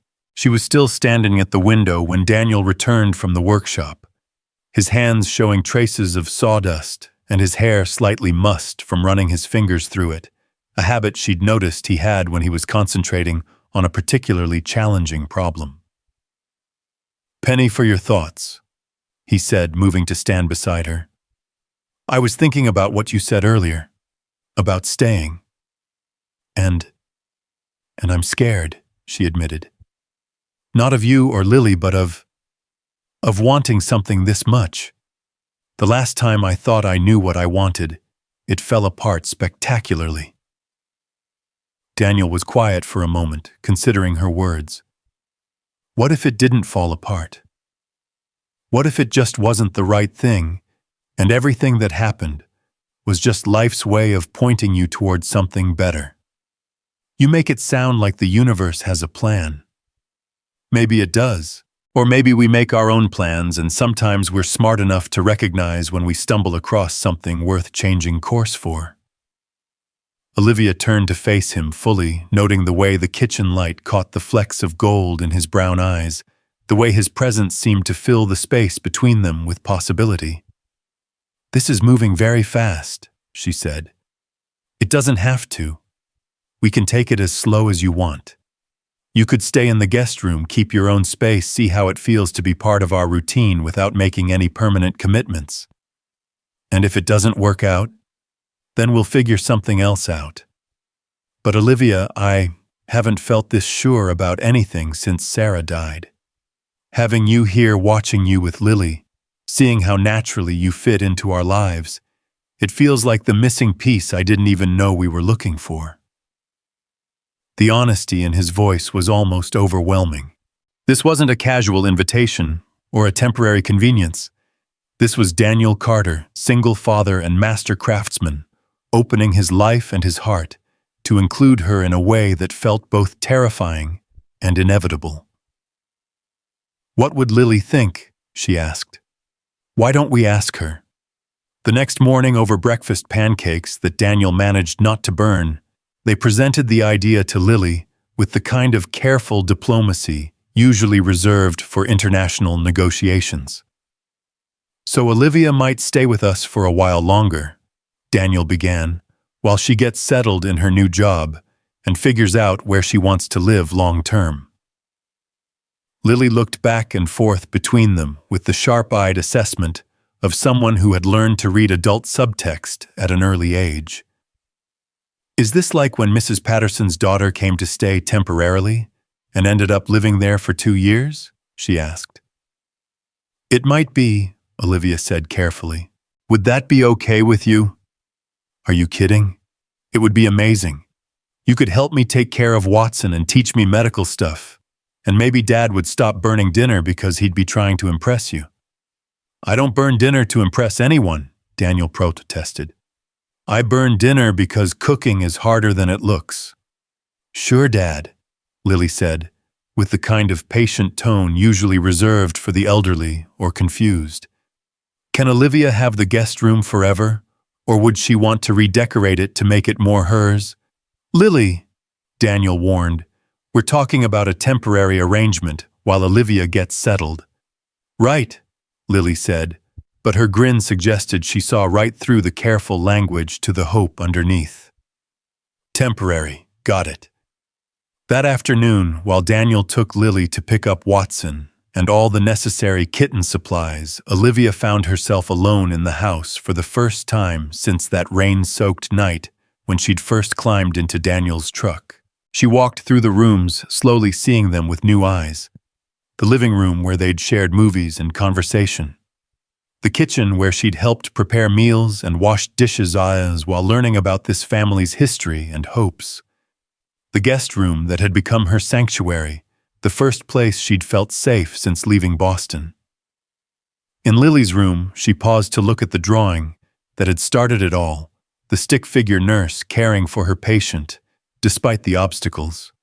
The earnest hopefulness of it, the child's absolute faith that grown-ups who cared about helping people would find a way to make things work out, made her think about courage and second chances, and the difference between running away from something and running towards something else. When Daniel and Lily returned with Watson, who turned out to be every bit as small and brave as advertised, they found Olivia in the kitchen making a list of her own. "What's that?" Lily asked, settling the kitten carrier on the floor and immediately opening it to check on their new family member. "Practical considerations," Olivia said. "If I'm going to stay here for a while, we need to figure out things like household expenses and chores and how to make this work without anyone feeling taken advantage of." Daniel peered over her shoulder at the list, which covered everything from grocery costs to cleaning responsibilities to the logistics of sharing bathroom time in a house with only one full bathroom. "You've really thought this through," he said. "I'm good at practical considerations. It's the emotional stuff that trips me up." "What kind of emotional stuff?" Lily asked, having successfully coaxed Watson out of his carrier and onto her lap, where he was purring with the kind of enthusiasm that suggested he approved of his new living arrangements. Olivia looked at Daniel, who nodded encouragingly. "Well, what if we all get really attached to this arrangement, and then something happens to mess it up? What if I do something that makes your dad realize he doesn't want me around after all? What if I'm not as good at being part of a family as I think I am?" Lily considered this with the seriousness she brought to all important questions. "Dad, what would make you not want Olivia around anymore?" "Honestly, I can't think of anything reasonable." "What about unreasonable things?" "Lily." "No, it's a good question," Olivia interrupted. "What would be a deal-breaker for you?" Daniel was quiet for a moment, clearly thinking through his answer carefully. "If you hurt Lily either physically or emotionally, if you lied to me about something important, if you decided that what we're building here wasn't worth the effort it takes to maintain it. That's it. That's it. What about you? What would make you want to leave?" Olivia looked around the kitchen at Lily, cuddling Watson on the floor, at Daniel leaning against the counter with his arms crossed and his expression completely open at the life that was taking shape around her, despite every rational reason to keep her guard up. "I honestly can't think of anything," she said, "which probably means I'm already in deeper than I should be." "Or it means you're exactly where you belong," Daniel said quietly. That night, as they settled into what was becoming their evening routine, Lily doing homework at the kitchen table while Daniel prepared dinner, and Olivia graded herself on whether she'd successfully avoided any major emotional missteps during the day, the conversation turned to practical plans for the week ahead. "I'll need to be at the hospital by 7 on Monday," Olivia said. "Dr. Huang wants me to shadow the day shift nurse for my first week." "I can drop you off on my way to a job site," Daniel offered. "Or Lily and I can adjust our morning routine so I can drive you until you figure out the bus schedule." "You don't have to." "I want to," he said simply. "We're a team now, right? Teams help each other with logistics." The casual way he said it, "we're a team now," sent a flutter of something through Olivia's chest that felt suspiciously like happiness. She'd spent so many months feeling like she was navigating crisis after crisis alone, that the idea of having backup, of being part of a unit that looked out for each other, was almost overwhelming. "Watson needs a vet appointment too," Lily added from the table where she was struggling with a math worksheet while the kitten attacked her pencil eraser. "Mrs. Martinez said Dr. Sanders is really good with cats." "I can handle that," Olivia said. "I'll be off work by 3:30 most days so I can take care of afternoon appointments and errands." As they continued planning and coordinating, Olivia realized that what they were really doing was building a life together. Not the carefully orchestrated life she'd tried to create with Marcus, where every decision had been negotiated and every plan had required committee approval, but something more organic and flexible and real. It was messier than what she'd thought. She wanted more complicated and less predictable. But it was also warmer and more genuine, and filled with the kind of small daily kindnesses that she was learning mattered more than grand romantic gestures. Later, as she was getting ready for bed, Olivia caught sight of herself in the guest room mirror. She looked different somehow, more relaxed, less guarded, like someone who was beginning to believe that maybe this time things really would work out. From down the hall, she could hear Daniel reading Lily, her bedtime story, their voices carrying the comfortable rhythm of a ritual performed countless times. Watson had already claimed a spot on Lily's bed, and his contented purring provided a soundtrack to the gentle domesticity of the house settling into night. For the first time since leaving Boston, Olivia felt like she was home. 3 weeks into her new routine at Portland Children's Hospital, Olivia was beginning to understand why Dr. Huang had warned her about the emotional demands of pediatric nursing. It wasn't just the medical challenges, though those were significant enough, but the way working with sick children warmed you to confront the randomness of suffering and the fierce, desperate love of parents who would do anything to take their child's place. She was checking on Tommy Martinez, a 7-year-old recovering from appendix surgery, when she overheard the conversation that would change everything. "I'm telling you, Patricia, she's trouble," Dr. Richard Brennan was saying to Dr. Huang in the hallway outside Tommy's room. His voice carried the particular authority of someone who expected to be listened to without question. "I've made some calls about her background. The Boston situation was uglier than she probably told you." Olivia froze her hand halfway to Tommy's IV line. Through the partially open door, she could see Dr. Brennan's profile, a tall, silver-haired man in his 50s, who served as the hospital's chief of staff and had a reputation for running the pediatric department like his personal kingdom. "What kind of calls?" Dr. Huang's voice was carefully neutral, but Olivia could hear the tension underneath. "People I trust in Boston. Turns out, our Ms. Reyes wasn't just a whistleblower. She was a troublemaker with a history of overstepping her authority and questioning physician decisions. The hospital didn't fire her for reporting legitimate concerns. They fired her because she was a liability who couldn't be trusted to follow protocol." Olivia's stomach dropped as she realized what was happening. Someone was feeding Dr. Brennan a carefully constructed version of events designed to make her look like an insubordinate employee rather than someone who had sacrificed everything to protect patients. "That's interesting," Dr. Huang said slowly, "because the reports I read suggested that her concerns were not only legitimate, but led to significant improvements in patient safety protocols. Reports can be spun any way people want them spun, Patricia. The bottom line is that she's been here 3 weeks and already I'm hearing complaints." "What kind of complaints?" Olivia held her breath, dreading what would come next. "Dr. Williams says she questioned his medication orders for the Peterson boy. Nurse Chen mentioned that she's been asking a lot of questions about our discharge protocols. And yesterday I heard from Mrs. Franklin that Reyes suggested her daughter might benefit from a second opinion about her treatment plan." Each accusation hit Olivia like a physical blow. Dr. Williams had prescribed a medication that conflicted with the patient's allergy history, and she'd quietly alerted him to the potential problem. The discharge protocols she'd asked about seemed unnecessarily rushed for children with complex medical needs, and Mrs. Franklin had been desperately worried about her daughter's lack of progress, so Olivia had gently suggested that seeking another perspective was always a parent's right. Every single complaint was about her doing exactly what Dr. Huang had hired her to do, advocating for her patients and their families. "I see," Dr. Huang said, and something in her tone made Olivia think she saw more than Dr. Brennan realized.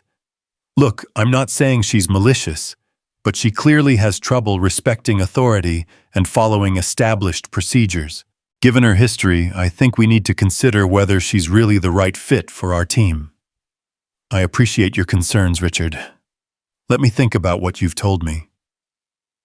Olivia heard footsteps moving away from Tommy's room and quickly busied herself with adjusting his blankets, trying to look like she'd been focused on her patient, rather than eavesdropping on a conversation that might determine her future. "Nurse Olivia." Tommy's voice was small and scratchy from his surgery. "Are you okay? You look sad." "I'm fine, sweetheart," she said, forcing a smile. "How are you feeling? Any pain?" "A little. But my mom says pain means I'm getting better, so it's okay." The simple faith in his voice, the absolute trust that the adults around him would take care of everything, made Olivia's chest tighten with emotion. This was exactly why she'd become a nurse, why she'd been willing to sacrifice everything in Boston. Children like Tommy deserved advocates who would fight for them, even when that fight made other people uncomfortable. The rest of her shift passed in a blur of routine tasks performed with the kind of mechanical precision that came from trying not to think too hard about bigger implications. She checked vital signs, administered medications, comforted worried parents, and tried to ignore the way some of her colleagues seemed to be watching her with new interest. By the time she clocked out at 3:30, she felt like she was walking through quicksand. Every step toward the hospital exit required enormous effort, and she found herself dreading the bus ride home almost as much as she dreaded the conversation she'd have to have with Daniel and Lily about what had happened. But when she emerged from the hospital's main entrance, she found Daniel waiting by his truck in the pickup area, wearing work clothes and an expression of concern that suggested he'd sensed something was wrong from 50 miles away. "What are you doing here?" she asked, climbing into the passenger seat, with relief she couldn't quite hide. "Lily has a dentist appointment at 4, and I finished my morning job early, so I thought I'd save you the bus ride." He pulled away from the curb and glanced over at her. "Rough day." The simple question, asked with genuine care by someone who had become important to her in ways she was still learning to understand, was almost her undoing. She felt tears threatening and took a deep breath, trying to compose herself. "Someone's been making calls about me," she said finally. "To Boston, getting information about why I was really fired." Daniel's hands tightened on the steering wheel. "What kind of information?" "The kind that makes me sound like a problem employee who couldn't follow protocol rather than someone who was trying to protect patients." She recounted the conversation she'd overheard, watching Daniel's expression grow darker with each detail. "And Dr. Huang believed this guy?" "I don't know. She didn't commit to anything while I was listening, but—" Olivia trailed off, staring out the passenger window at the Portland streets that had started to feel like home. Maybe this was all a mistake. Maybe I should start looking for somewhere else to work before they fire me. Or maybe you should fight back. The quiet steel in Daniel's voice made her look at him more closely. "What do you mean?" "I mean, maybe it's time to stop letting other people control the narrative about who you are and what you've done. You have documentation from Boston, right? Official reports, correspondence, anything that shows what really happened. Some. But Daniel, you don't understand how these things work. Once someone in authority decides you're a problem, it doesn't matter what the paperwork says. The whisper campaign has already started. They'd pulled into the driveway of Daniel's house, but neither of them made any move to get out of the truck. Through the living room window, Olivia could see Lily at the kitchen table, probably doing homework with Watson, supervising from his favorite perch on her backpack. "You know what Sarah used to say about bullies?" Daniel asked. "What? That they only have power as long as people are afraid to call them out. The minute someone stands up and says, 'This isn't okay,' the whole dynamic changes." "This isn't a schoolyard, Daniel. This is my career." "I know, which is exactly why it matters." He turned to face her fully. "Olivia, in the 3 weeks you've been working at that hospital, you've come home every day with stories about kids, you've helped families, you've comforted problems you've solved. You love that job, and more importantly, you're good at it. Are you really going to let some administrator with a power complex take that away from you?" Before she could answer, Lily appeared at the front door, waving enthusiastically. "Hurry up, Watson learned a new trick and you have to see it before we leave for the dentist." The next hour passed in a whirlwind of kitten tricks. Watson had indeed learned to sit on command, though his definition of sitting was generous. Dentist appointments, no cavities, much to Lily's relief, and the evening routine that had become so natural, it felt like they'd been doing it for years rather than weeks. But underneath the comfortable domesticity, Olivia could feel the tension of unresolved problems. She found herself watching Daniel for signs that he was having second thoughts about her presence in their lives, as if bringing workplace drama into their peaceful home was exactly the kind of complication he didn't need. It was only after Lily had gone to bed, and they were settling into their usual evening conversation in the living room, that Daniel brought up the subject again. "Have you thought about what you want to do?" he asked. "About what?" "About fighting back. About not letting Dr. Brennan decide your future based on second-hand gossip and institutional politics." Olivia curled up in the corner of the couch, pulling one of Sarah's old throw blankets around herself. "What would be the point? Even if I could prove that everything he heard was biased or taken out of context, the damage is already done. People will always wonder if there's some truth to it. Maybe, or maybe they'll respect you for standing up for yourself and for the principles that got you into this mess in the first place. You're very optimistic for someone who builds things for a living." Daniel smiled at that. "You have to be optimistic to be a carpenter.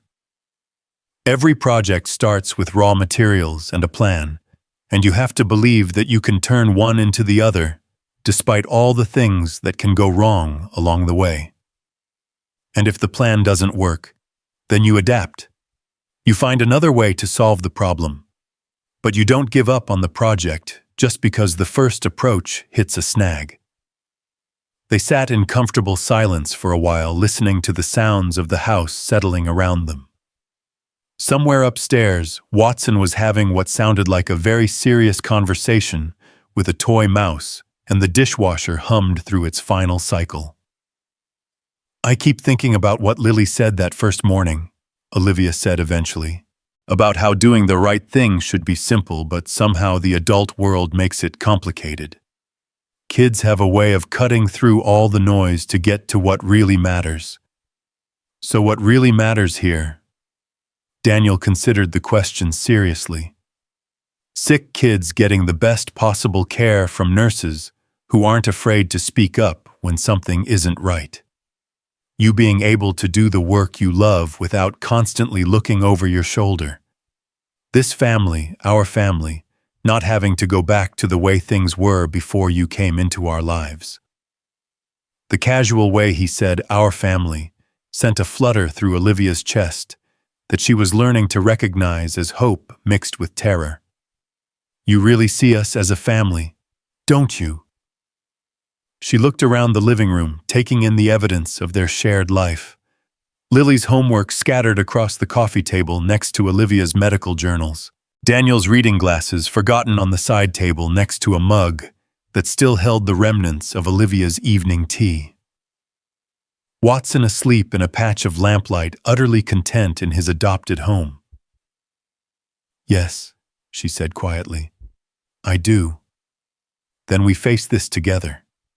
Whatever Dr. Brennan is planning, whatever complications come up at work, you don't have to handle it alone anymore." The next morning, Olivia arrived at the hospital with a new sense of purpose. Instead of trying to make herself invisible and hope the controversy would blow over, she decided to take Daniel's advice and control her own narrative. Her first stop was Dr. Huang's office, where she requested a meeting to discuss the concerns that had been raised about her performance. "I was wondering when you'd come to see me," Dr. Huang said, gesturing for Olivia to take a seat. "I assume you heard about my conversation with Dr. Brennan yesterday." "I did, and I thought you should hear my side of the story." "I'm listening." Over the next hour, Olivia laid out everything. The documentation she'd brought from Boston that showed the timeline of events and the outcomes of her reports.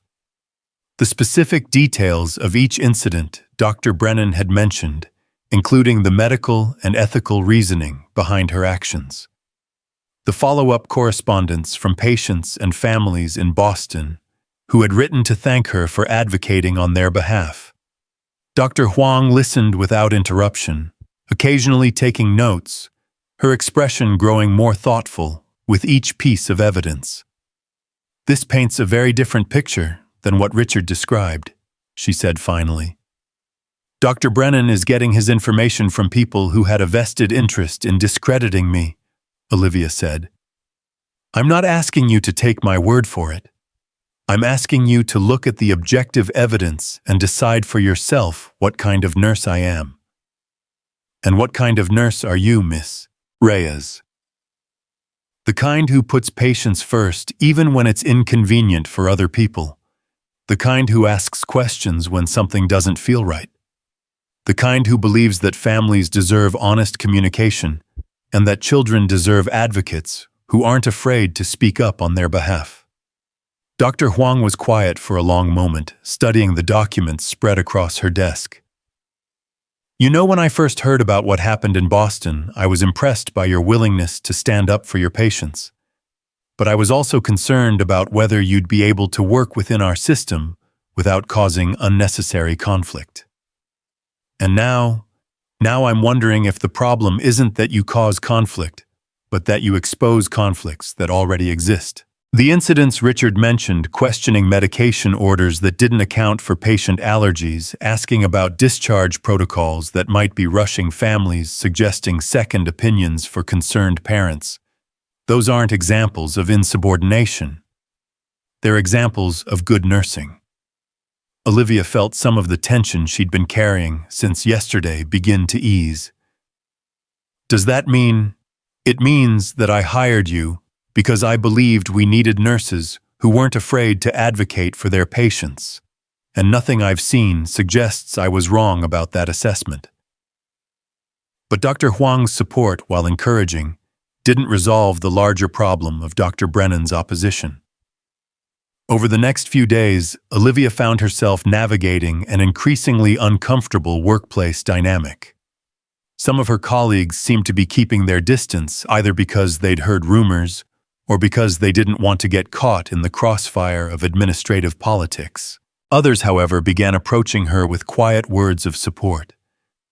Nurse Chen, whose complaint about Olivia's questions had been cited by Dr. Brennan, sought her out during a break to clarify what had actually happened. "I never complained about you," she said, looking genuinely distressed. "Dr. Brennan asked me about your adjustment to our protocols, and I mentioned that you'd asked some thoughtful questions about our discharge timeline. I thought it showed you were engaged and trying to understand our procedures." "I know you didn't mean it as a complaint," Olivia assured her. "He's twisting everything to fit his narrative." "This isn't the first time he's done something like this," Chen said quietly. 2 years ago, he basically forced out Dr. Martinez because she kept pushing for better pain management protocols for post-surgical patients. She was right, but she made him look bad in front of the hospital board, so he found ways to make her life difficult until she transferred to another hospital. The conversation with Chen was enlightening, but also sobering. It suggested that Olivia's situation was part of a larger pattern of Dr. Brennan using his position to eliminate people who challenged his authority regardless of whether their challenges were justified. That evening, she shared this information with Daniel and Lily over dinner, trying to explain the complex dynamics of institutional politics in terms that a 9-year-old could understand. "So he's basically a workplace bully," Lily said, cutting straight to the heart of the matter with her usual directness. "That's not an inaccurate way to put it," Olivia agreed. "And the other grown-ups are letting him get away with it because they're afraid he'll be mean to them too. Something like that." Lily considered this while feeding Watson a small piece of chicken from her plate. "You know what Mom used to say about bullies at school?" Daniel and Olivia exchanged glances. Sarah's wisdom, filtered through Lily's 9-year-old interpretation, had a way of cutting through complexity to reach surprising insights. "What did she say?" Olivia asked. "That bullies pick on people they think won't fight back. But if you fight back smart, not just mad, sometimes you can make them stop." "What does fighting back smart look like?" "Getting help from other people who don't like the bully either. Finding out the rules and making sure everyone knows when the bully is breaking them. And never fighting alone." Out of the mouths of babes, Olivia thought. Lily had essentially outlined a strategy for dealing with Dr. Brennan that was more sophisticated than anything Olivia had come up with on her own. "You're very wise, Bug," Daniel said, ruffling his daughter's hair. "I get it from Mom," Lily said matter-of-factly, "but also from watching you figure out how to solve problems when clients try to change the rules in the middle of projects." The comparison between workplace politics and construction disputes was surprisingly apt, and it gave Olivia an idea. The next day, instead of focusing solely on defending herself, she began quietly documenting everything she observed about patient care and hospital protocols. Not with the intention of creating problems, but with the goal of understanding whether Dr. Brennan's resistance to her advocacy was part of a larger pattern of prioritizing institutional convenience over patient welfare. What she found was troubling, but not entirely surprising. Several policies that seemed designed more to limit liability than to optimize care. Pressure on nursing staff to process discharges quickly regardless of family readiness. A culture that discouraged questioning physician orders even when those orders seemed inappropriate. None of it was egregiously wrong. But taken together, it painted a picture of a system that had drifted away from patient-centered care toward efficiency-centered management. Armed with this information, Olivia made an appointment with the hospital's patient advocate, a woman named Janet Rodriguez, who had a reputation for taking families' concerns seriously, even when those concerns made administrators uncomfortable. "I'm not here to file a complaint," Olivia began, settling into the chair across from Janet's desk. "I'm here because I'm worried about some patterns I've observed, and I'd like to understand whether my concerns are valid or whether I'm missing important context." The conversation that followed was both illuminating and encouraging. Janet listened carefully to Olivia's observations and asked thoughtful questions about specific incidents. More importantly, she seemed genuinely interested in understanding whether hospital policies were serving patients and families as well as they could be. "What you're describing aligns with some concerns I've been hearing from families," Janet said. "Nothing that rises to the level of formal complaints, but a general sense that the discharge process feels rushed and that some families don't feel comfortable asking questions about their child's care. Is there anything that can be done about that?" "Actually, yes," The hospital is due for its annual review of patient care protocols next month. These kinds of observations would be valuable input for that process. Even coming from someone who's apparently considered a troublemaker, Janet smiled. Especially coming from someone who's willing to notice problems that other people might prefer to ignore. By the time Olivia left Janet's office, she felt like she had a clearer sense of both the challenges and the opportunities ahead of her.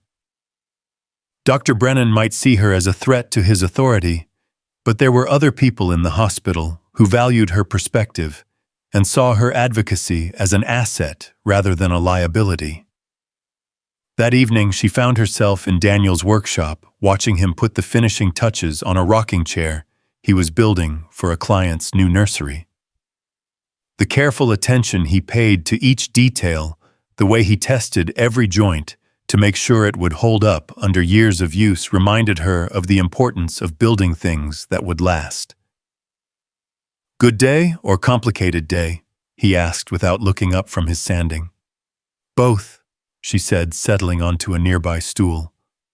"I think I'm starting to understand how to navigate the politics, but it's exhausting trying to do good work while also managing people who would prefer that I not rock the boat."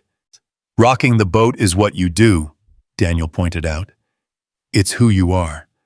The question is whether you can find a way to rock it productively instead of destructively." "What's the difference?" Daniel set down his sandpaper and turned to face her fully. "Destructive boat rocking is about proving you're right and everyone else is wrong. Productive boat rocking is about making things better for the people who matter most. The patients, and their families, and the other nurses who want to do good work but are afraid to speak up because they don't want to end up like you did in Boston." Olivia considered this, thinking about her conversation with Janet Rodriguez and the patterns she'd been observing. "So instead of just defending myself against Dr. Brennan's attacks, I should focus on building alliances with people who share my values." "Exactly. And instead of just pointing out problems, you should propose solutions." "You make it sound simple." "It's not simple, but it's sustainable in a way that fighting battles by yourself isn't."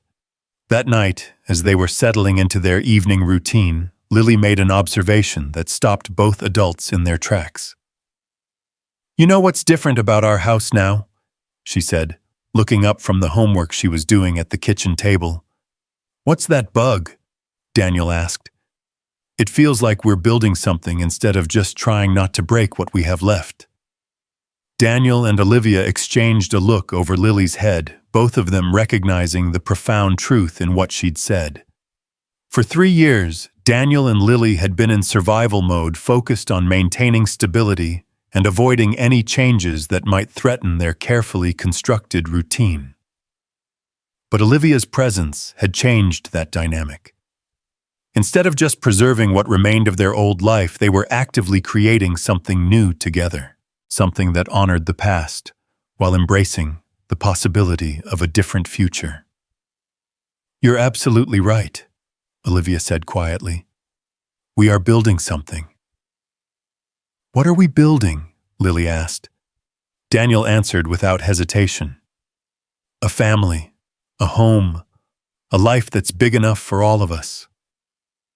Later that night, after Lily had gone to bed and they were cleaning up the kitchen together, Daniel brought up something that had been on his mind. "I've been thinking about what you said yesterday, about not wanting to bring workplace drama into our peaceful home.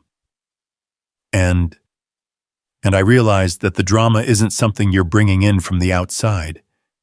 It's something you're dealing with because of who you are, someone who stands up for people who need advocates. That's not a bug, it's a feature." Olivia smiled at the programming reference. "So you're saying my tendency to rock boats is a feature, not a bug? I'm saying that watching you fight for what's right, even when it's hard, even when it costs you, that's one of the things He paused, seeming to choose his words carefully. "That's one of the things I've come to love about you." The word hung in the air between them, unexpected and profound. It was the first time either of them had used the word love in reference to their relationship, and Olivia felt her heart rate spike in response. Daniel, I know it's complicated. I know we agreed to take things slow. But Olivia, I love the way you care about your patients. I love the way you listen to Lily like her opinions actually matter. I love the way you've made this house feel like a home again, instead of just a place where we're waiting for real life to start. Olivia felt tears threatening, overwhelmed by the honesty in his voice and the way his words seemed to reach straight into her chest and squeeze her heart. I love you too, she said quietly. I love the way you've built a life that has room for everyone who needs it. I love the way you listen to what people actually need instead of just what they think they want. I love the way you've made me feel like I belong somewhere again. They stood there in the kitchen, surrounded by the evidence of their shared life, and Olivia realized that somewhere in the midst of dealing with workplace politics and family dynamics, and the everyday challenges of building a relationship, they'd fallen in love. Not the desperate, all-consuming love she'd thought she felt for Marcus, but something deeper and more sustainable. The kind of love that was built on shared values and mutual respect, and the daily choice to show up for each other even when things got complicated. So where does this leave us? She asked. It leaves us exactly where we've been, Daniel said, reaching for her hands. Building something together. Taking it one day at a time. Figuring out how to make it work as we go. Even with all the complications, especially with all the complications are what make it real. As they headed upstairs together, Olivia realized that Daniel was right. The challenges at work, the questions about their relationship, the daily negotiations involved in blending their lives. None of it was evidence that they were doing something wrong. It was evidence that they were doing something real, something worth the effort it took to build it properly. In her room, their room, she was beginning to think of it. She found a drawing on her pillow. Lily's latest artistic creation showed 3 stick figures and a small orange cat standing in front of a house. At the bottom, in careful block letters, she'd written, "Our family." Sometimes Olivia thought, as she got ready for bed, the most important truths came from 9-year-olds who weren't old enough yet to believe that love had to be complicated. The crisis came on a Tuesday morning in November, exactly 6 months after that rain-soaked night, when Daniel had first stopped for a crying nurse at a bus stop. Olivia was reviewing patient charts before her shift, when her phone rang with a call that would test everything they'd built together. "Miss Reyes?" The voice was unfamiliar, professional, with the particular urgency that healthcare workers learned to recognize immediately. "This is Jennifer Walsh from Lily Carter's school. We need you to come in right away." Olivia's blood turned to ice. "What happened? Is she hurt?" "She collapsed during PE class. We've called an ambulance and we're trying to reach her father, but his phone is going straight to voicemail." Daniel was at a job site in the mountains. Olivia knew where cell service was spotty at best. "I'm on my way," she said, already grabbing her keys and racing toward the hospital exit. The 20-minute drive to Lily's school felt like hours. Olivia's mind cycled through every possible medical explanation for a healthy 9-year-old to suddenly collapse, each scenario more terrifying than the last. By the time she reached the school, the ambulance was already loading Lily onto a stretcher, and the sight of that small form surrounded by medical equipment hit Olivia like a physical blow. "Are you family?" the paramedic asked as Olivia approached. The question stopped her cold. Legally, she wasn't family. She had no official relationship to this child who had become the center of her world. But before she could explain the complicated reality of their situation, Lily's weak voice cut through her panic. She's my Olivia, Lily said, her eyes finding Olivia's face with obvious relief. She takes care of me.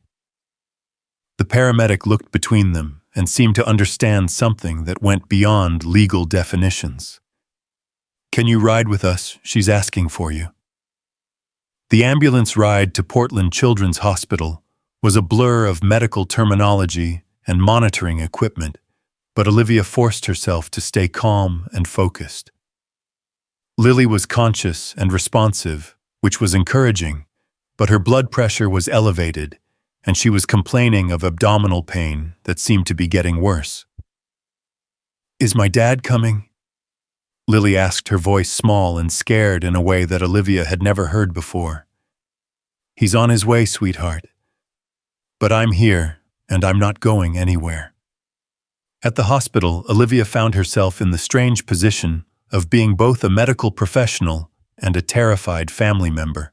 She knew enough about pediatric medicine to understand the tests they were running and the potential implications of Lily's symptoms, but that knowledge only made her more frightened, not less. Dr. Sarah Kim, the attending physician in the emergency department, was someone Olivia knew professionally, a competent, compassionate doctor who specialized in pediatric emergencies. But when Dr. Kim began explaining Lily's condition, Olivia found herself struggling to process the information as a healthcare provider rather than as someone whose heart was breaking. We're seeing signs of appendicitis, Dr. Kim said gently. The blood work confirms inflammation, and the CT scan shows swelling around the appendix. We need to get her into surgery as soon as possible. Surgery? Lily's voice was small and frightened. But I'm supposed to help Dad with Mrs. Rodriguez's kitchen cabinets this weekend.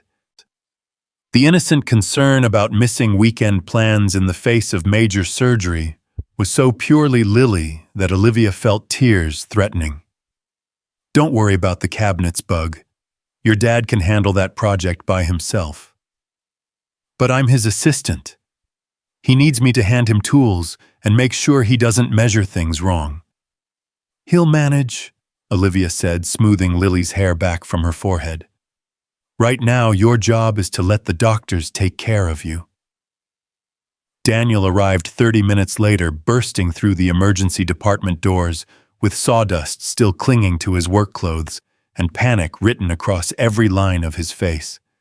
The sight of him, solid, dependable Daniel, who could fix anything, looking utterly helpless in the face of his daughter's medical crisis, nearly undid Olivia's carefully maintained composure. How is she?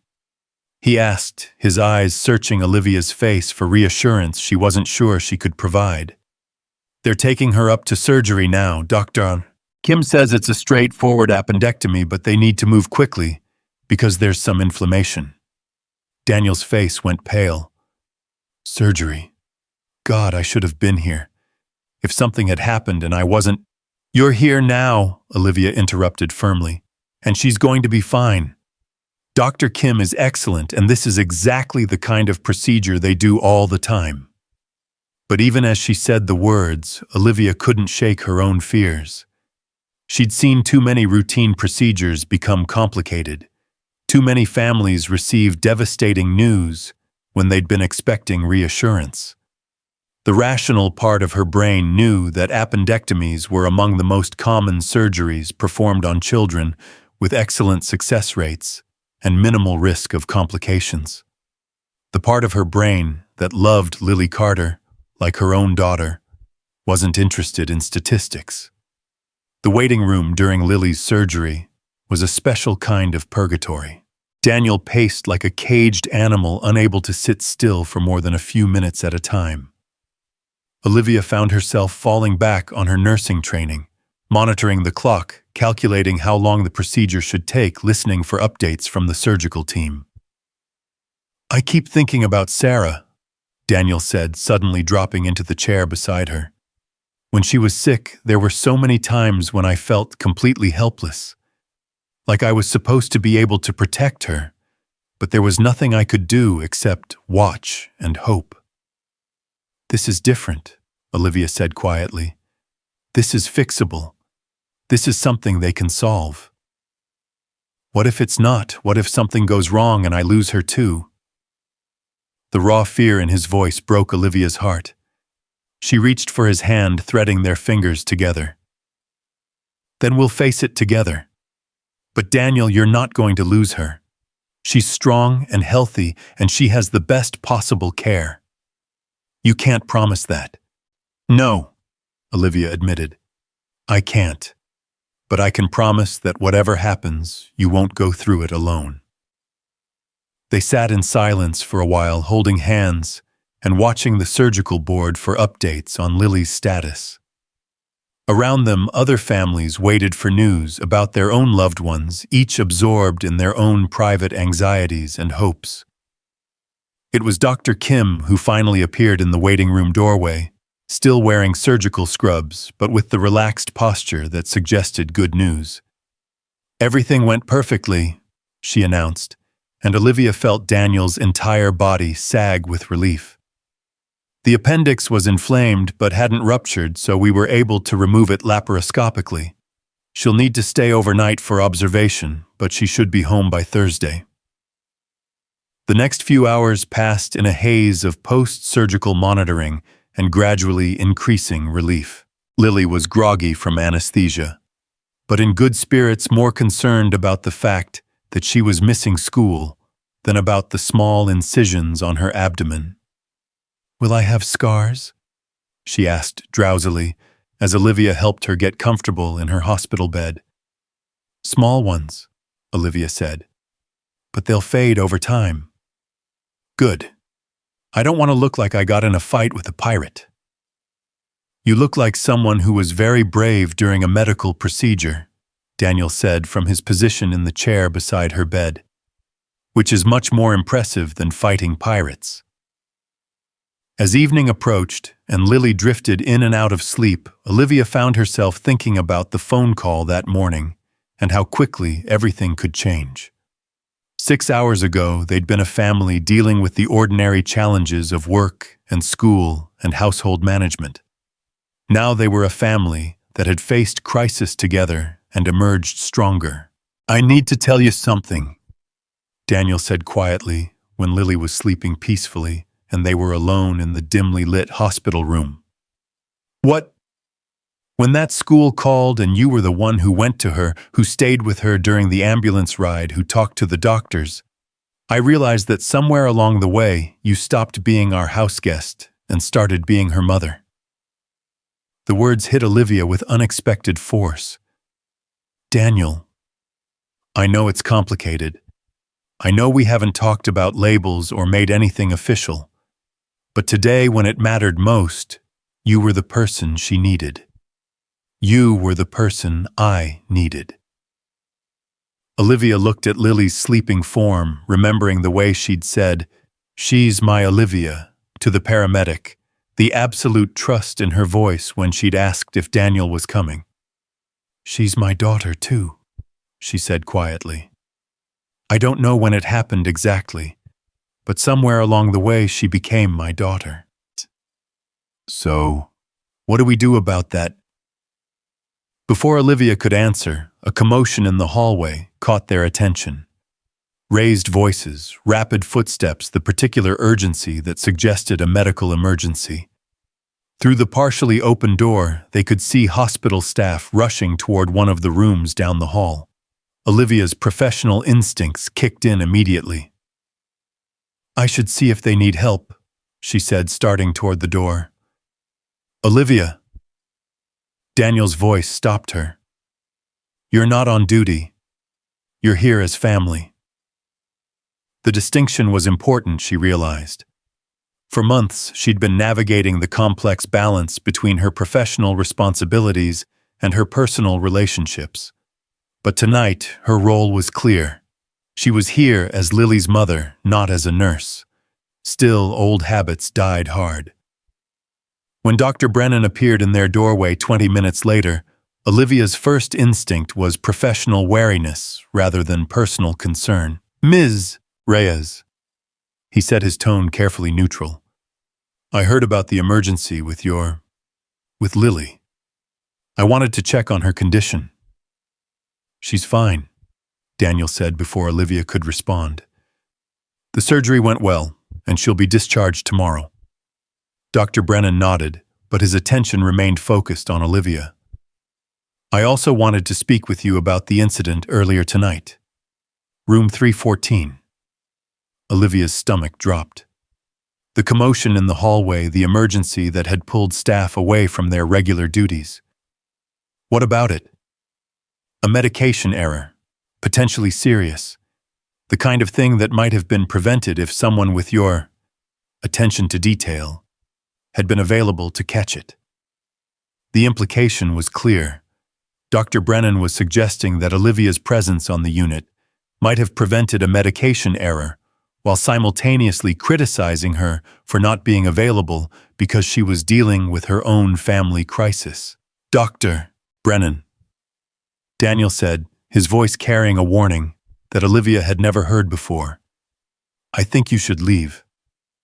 I'm not trying to cause problems, Dr. Brennan said smoothly. I'm simply observing that Ms. Reyes has a particular skill set that makes her valuable to this hospital, and tonight's incident reinforces that value. Olivia felt something click into place in her mind. This wasn't about the medication error or her professional responsibilities.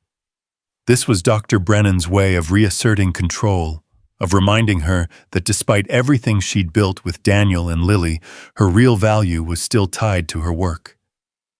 You're right, she said quietly. I do have a particular skill set.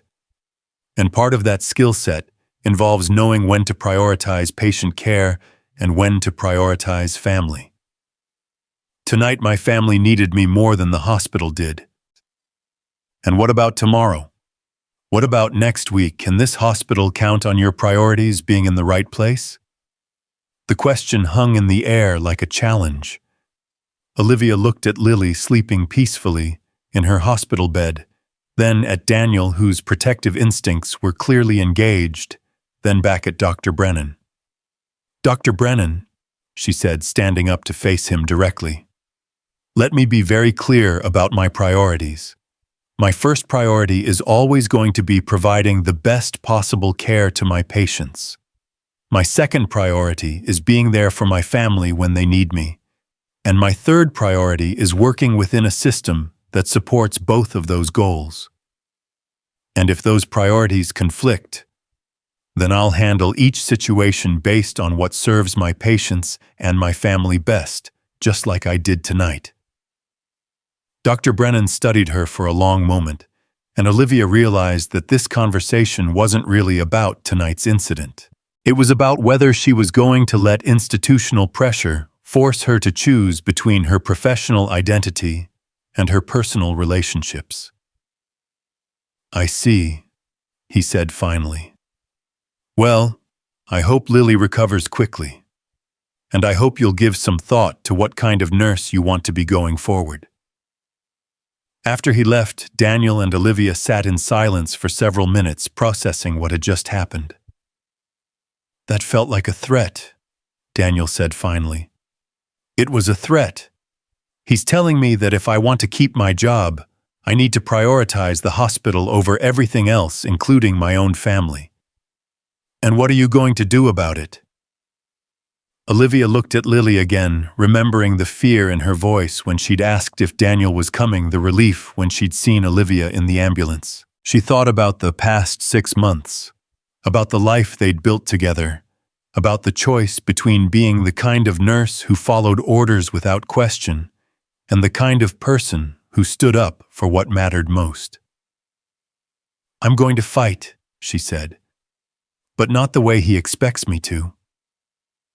The next morning, while Lily was being prepared for discharge, Olivia made a series of phone calls.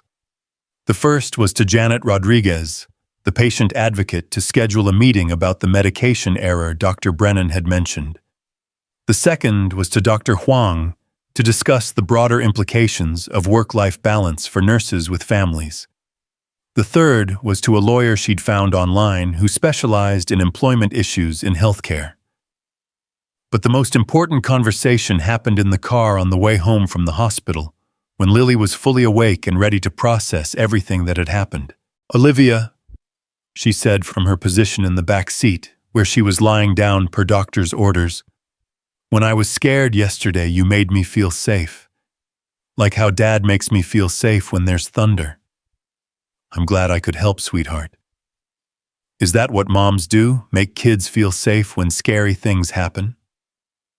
The question was asked with characteristic 9-year-old directness, but Olivia could hear the deeper meaning underneath. Lily was trying to understand where Olivia fit in their family structure, what role she played in the constellation of people who cared about her. "That's one of the things moms do," Olivia said carefully, "along with lots of other things. Like helping with homework and making sure you eat vegetables and listening when you have problems. Yes. And loving you even when you make mistakes or have bad days. Especially then." Lily was quiet for a moment, processing this information.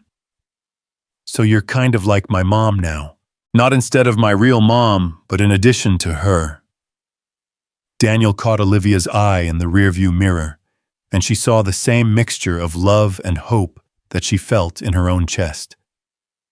"If that's okay with you," Olivia said, "it's very okay with me. But does that mean you and Dad are going to get married?" The question that had been hovering around the edges of their relationship for months was suddenly out in the open, asked with the casual curiosity of someone who had no idea how complicated adult relationships could be. "We haven't talked about that yet," Daniel said diplomatically. "Why not? If you love each other and you both love me, and we all live together and take care of each other, isn't that what marriage is?" Out of the mouths of babes, Olivia thought. Lily had essentially distilled marriage down to its most fundamental components: love, commitment, shared responsibility, and the choice to build a life together. "That is what marriage is," Olivia said. "But sometimes grown-ups make things more complicated than they need to be." "So make it simple," Lily said, as if the solution were obvious. "Do you want to be married to each other?" Daniel pulled into their driveway and turned off the engine before answering. "Yes," he said, looking directly at Olivia. "I do." "Me too," Olivia said, feeling her heart race with the enormity of what they were discussing. "Then it's settled," Lily announced with satisfaction.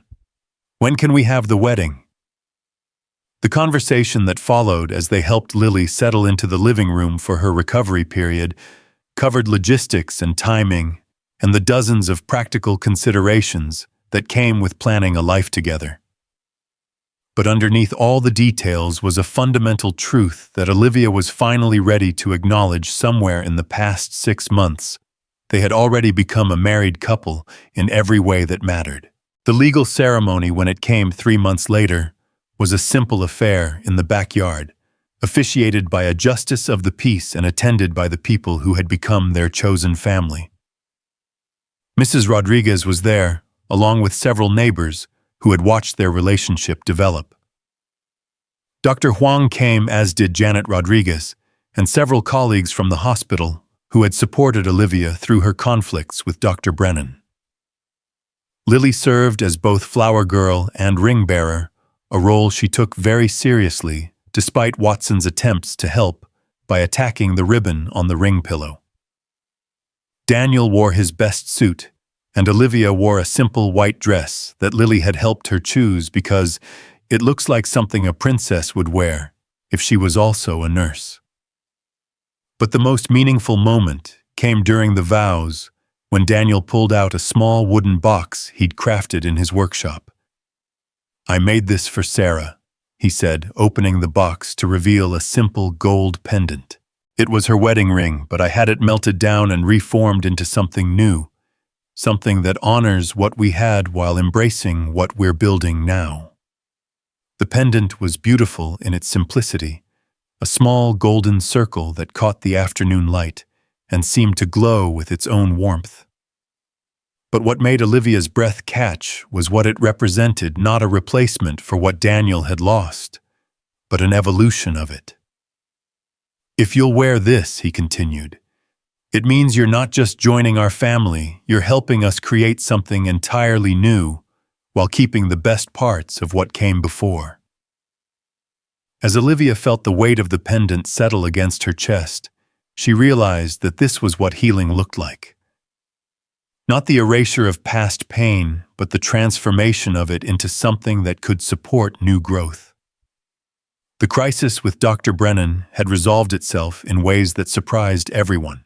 The medication error he'd mentioned turned out to be part of a larger pattern of systemic problems that Janet Rodriguez had been documenting for months. When the hospital board conducted their annual review of patient care protocols, they found that many of the concerns Olivia had raised aligned with issues that other staff members had been reluctant to report. Dr. Brennan's response to the board's recommendations revealed more about his leadership style than anyone had expected. Rather than embracing the opportunity to improve patient care, he fought the changes with the kind of bureaucratic obstructionism that made it clear his priorities lay elsewhere. The hospital board's decision to restructure the pediatric department's administration surprised no one who had been paying attention. Dr. Huang was promoted to Chief of Pediatrics, and Dr. Brennan was transferred to a position that involved less direct patient care and more administrative responsibilities that suited his skill set. For Olivia, the changes meant working in an environment that valued advocacy over compliance, where raising concerns about patient care was seen as professional responsibility rather than insubordination. More importantly, it meant being able to do the work she loved without constantly looking over her shoulder. But the real victory wasn't professional, it was personal. The crisis had forced her to articulate what mattered most to her, and in doing so, she'd discovered that the choice between career and family was a false dilemma. The right job with the right people could support both. 6 months after their wedding on a rainy evening in November that reminded Olivia of the night she'd first met Daniel, she found herself in a familiar place standing at the kitchen window, looking out at the treehouse where Lily and Watson were presumably having important discussions about fourth-grade social dynamics and kitten philosophy. The house around her hummed with the comfortable sounds of family life. Daniel was in his workshop putting the finishing touches on a custom bookshelf for the pediatric ward's family reading area, a project he'd volunteered for after learning that families needed somewhere comfortable to wait during their children's treatments. From upstairs came the sound of Lily's music practice as she worked through a piano piece that would be performed at the school's spring concert. The scene was so perfectly ordinary, so wonderfully domestic, that Olivia had to remind herself that 2 years ago she'd been living a completely different life with completely different dreams. "Penny for your thoughts," Daniel said, appearing beside her at the window in the way that had become routine. "I was thinking about choices," she said. "About how sometimes the best things in life come from the worst decisions. Getting fired from your dream job was a bad decision." "No," Olivia said, smiling. "Staying quiet would have been the bad decision. Getting fired was just the consequence of making the right choice." Outside, the rain was beginning to intensify, drumming against the windows, with the kind of steady rhythm that promised a long, soaking storm. It was the kind of weather that would have sent her into a panic 2 years ago when she'd been standing at a bus stop with nowhere to go and no idea how to rebuild her life. Now rain just meant an evening spent inside with the people she loved most, sharing stories and planning projects and building the kind of memories that would sustain them through whatever challenges lay ahead. "Do you ever wonder what would have happened if you'd driven past that bus stop?" she asked. Daniel considered the question seriously. "No," he said finally, "because I didn't drive past. And neither did you. You could have gotten in the truck and asked me to take you to a hotel, could have thanked me politely and disappeared from our lives forever. but you didn't. What does that mean? It means we were both ready for something different. We just didn't know what it was until we found each other. From the treehouse came the sound of Lily's laughter, bright and clear despite the rain. Through the kitchen window, they could see her and Watson silhouetted against the warm light of the small lamp Daniel had installed, two companions sharing secrets and probably planning some elaborate scheme that would require adult supervision and considerable patience. "She's happy," Olivia said, stating the obvious, because sometimes the most important truths were also the simplest ones. "She is. We all are." As they stood there together watching their daughter and her cat weather the storm in their carefully constructed sanctuary, Olivia reflected on the strange journey that had brought them to this moment. The professional crisis that had cost her everything she thought she wanted. The random act of kindness that had introduced her to people who would become her chosen family. The daily choice to build something new instead of mourning what had been lost. None of it had gone according to plan. All of it had led to something better than anything she could have planned. "I love you," she said, turning to face Daniel fully. "I love you too," he replied, pulling her into his arms. "All of you. This whole complicated, imperfect, absolutely perfect life we've built together." Outside, the storm continued, but inside their house, their home, three people and one very determined kitten were safe and warm and exactly where they belonged. Rain might have brought them together, but love had made them a family. And sometimes Olivia thought, as she settled into Daniel's embrace, that was the most beautiful kind of happy ending, perfect but real. Not simple but sustainable. Not what anyone had planned, but exactly what everyone needed. The rain would stop eventually, as rain always did. But what they'd built together was designed to weather any storm.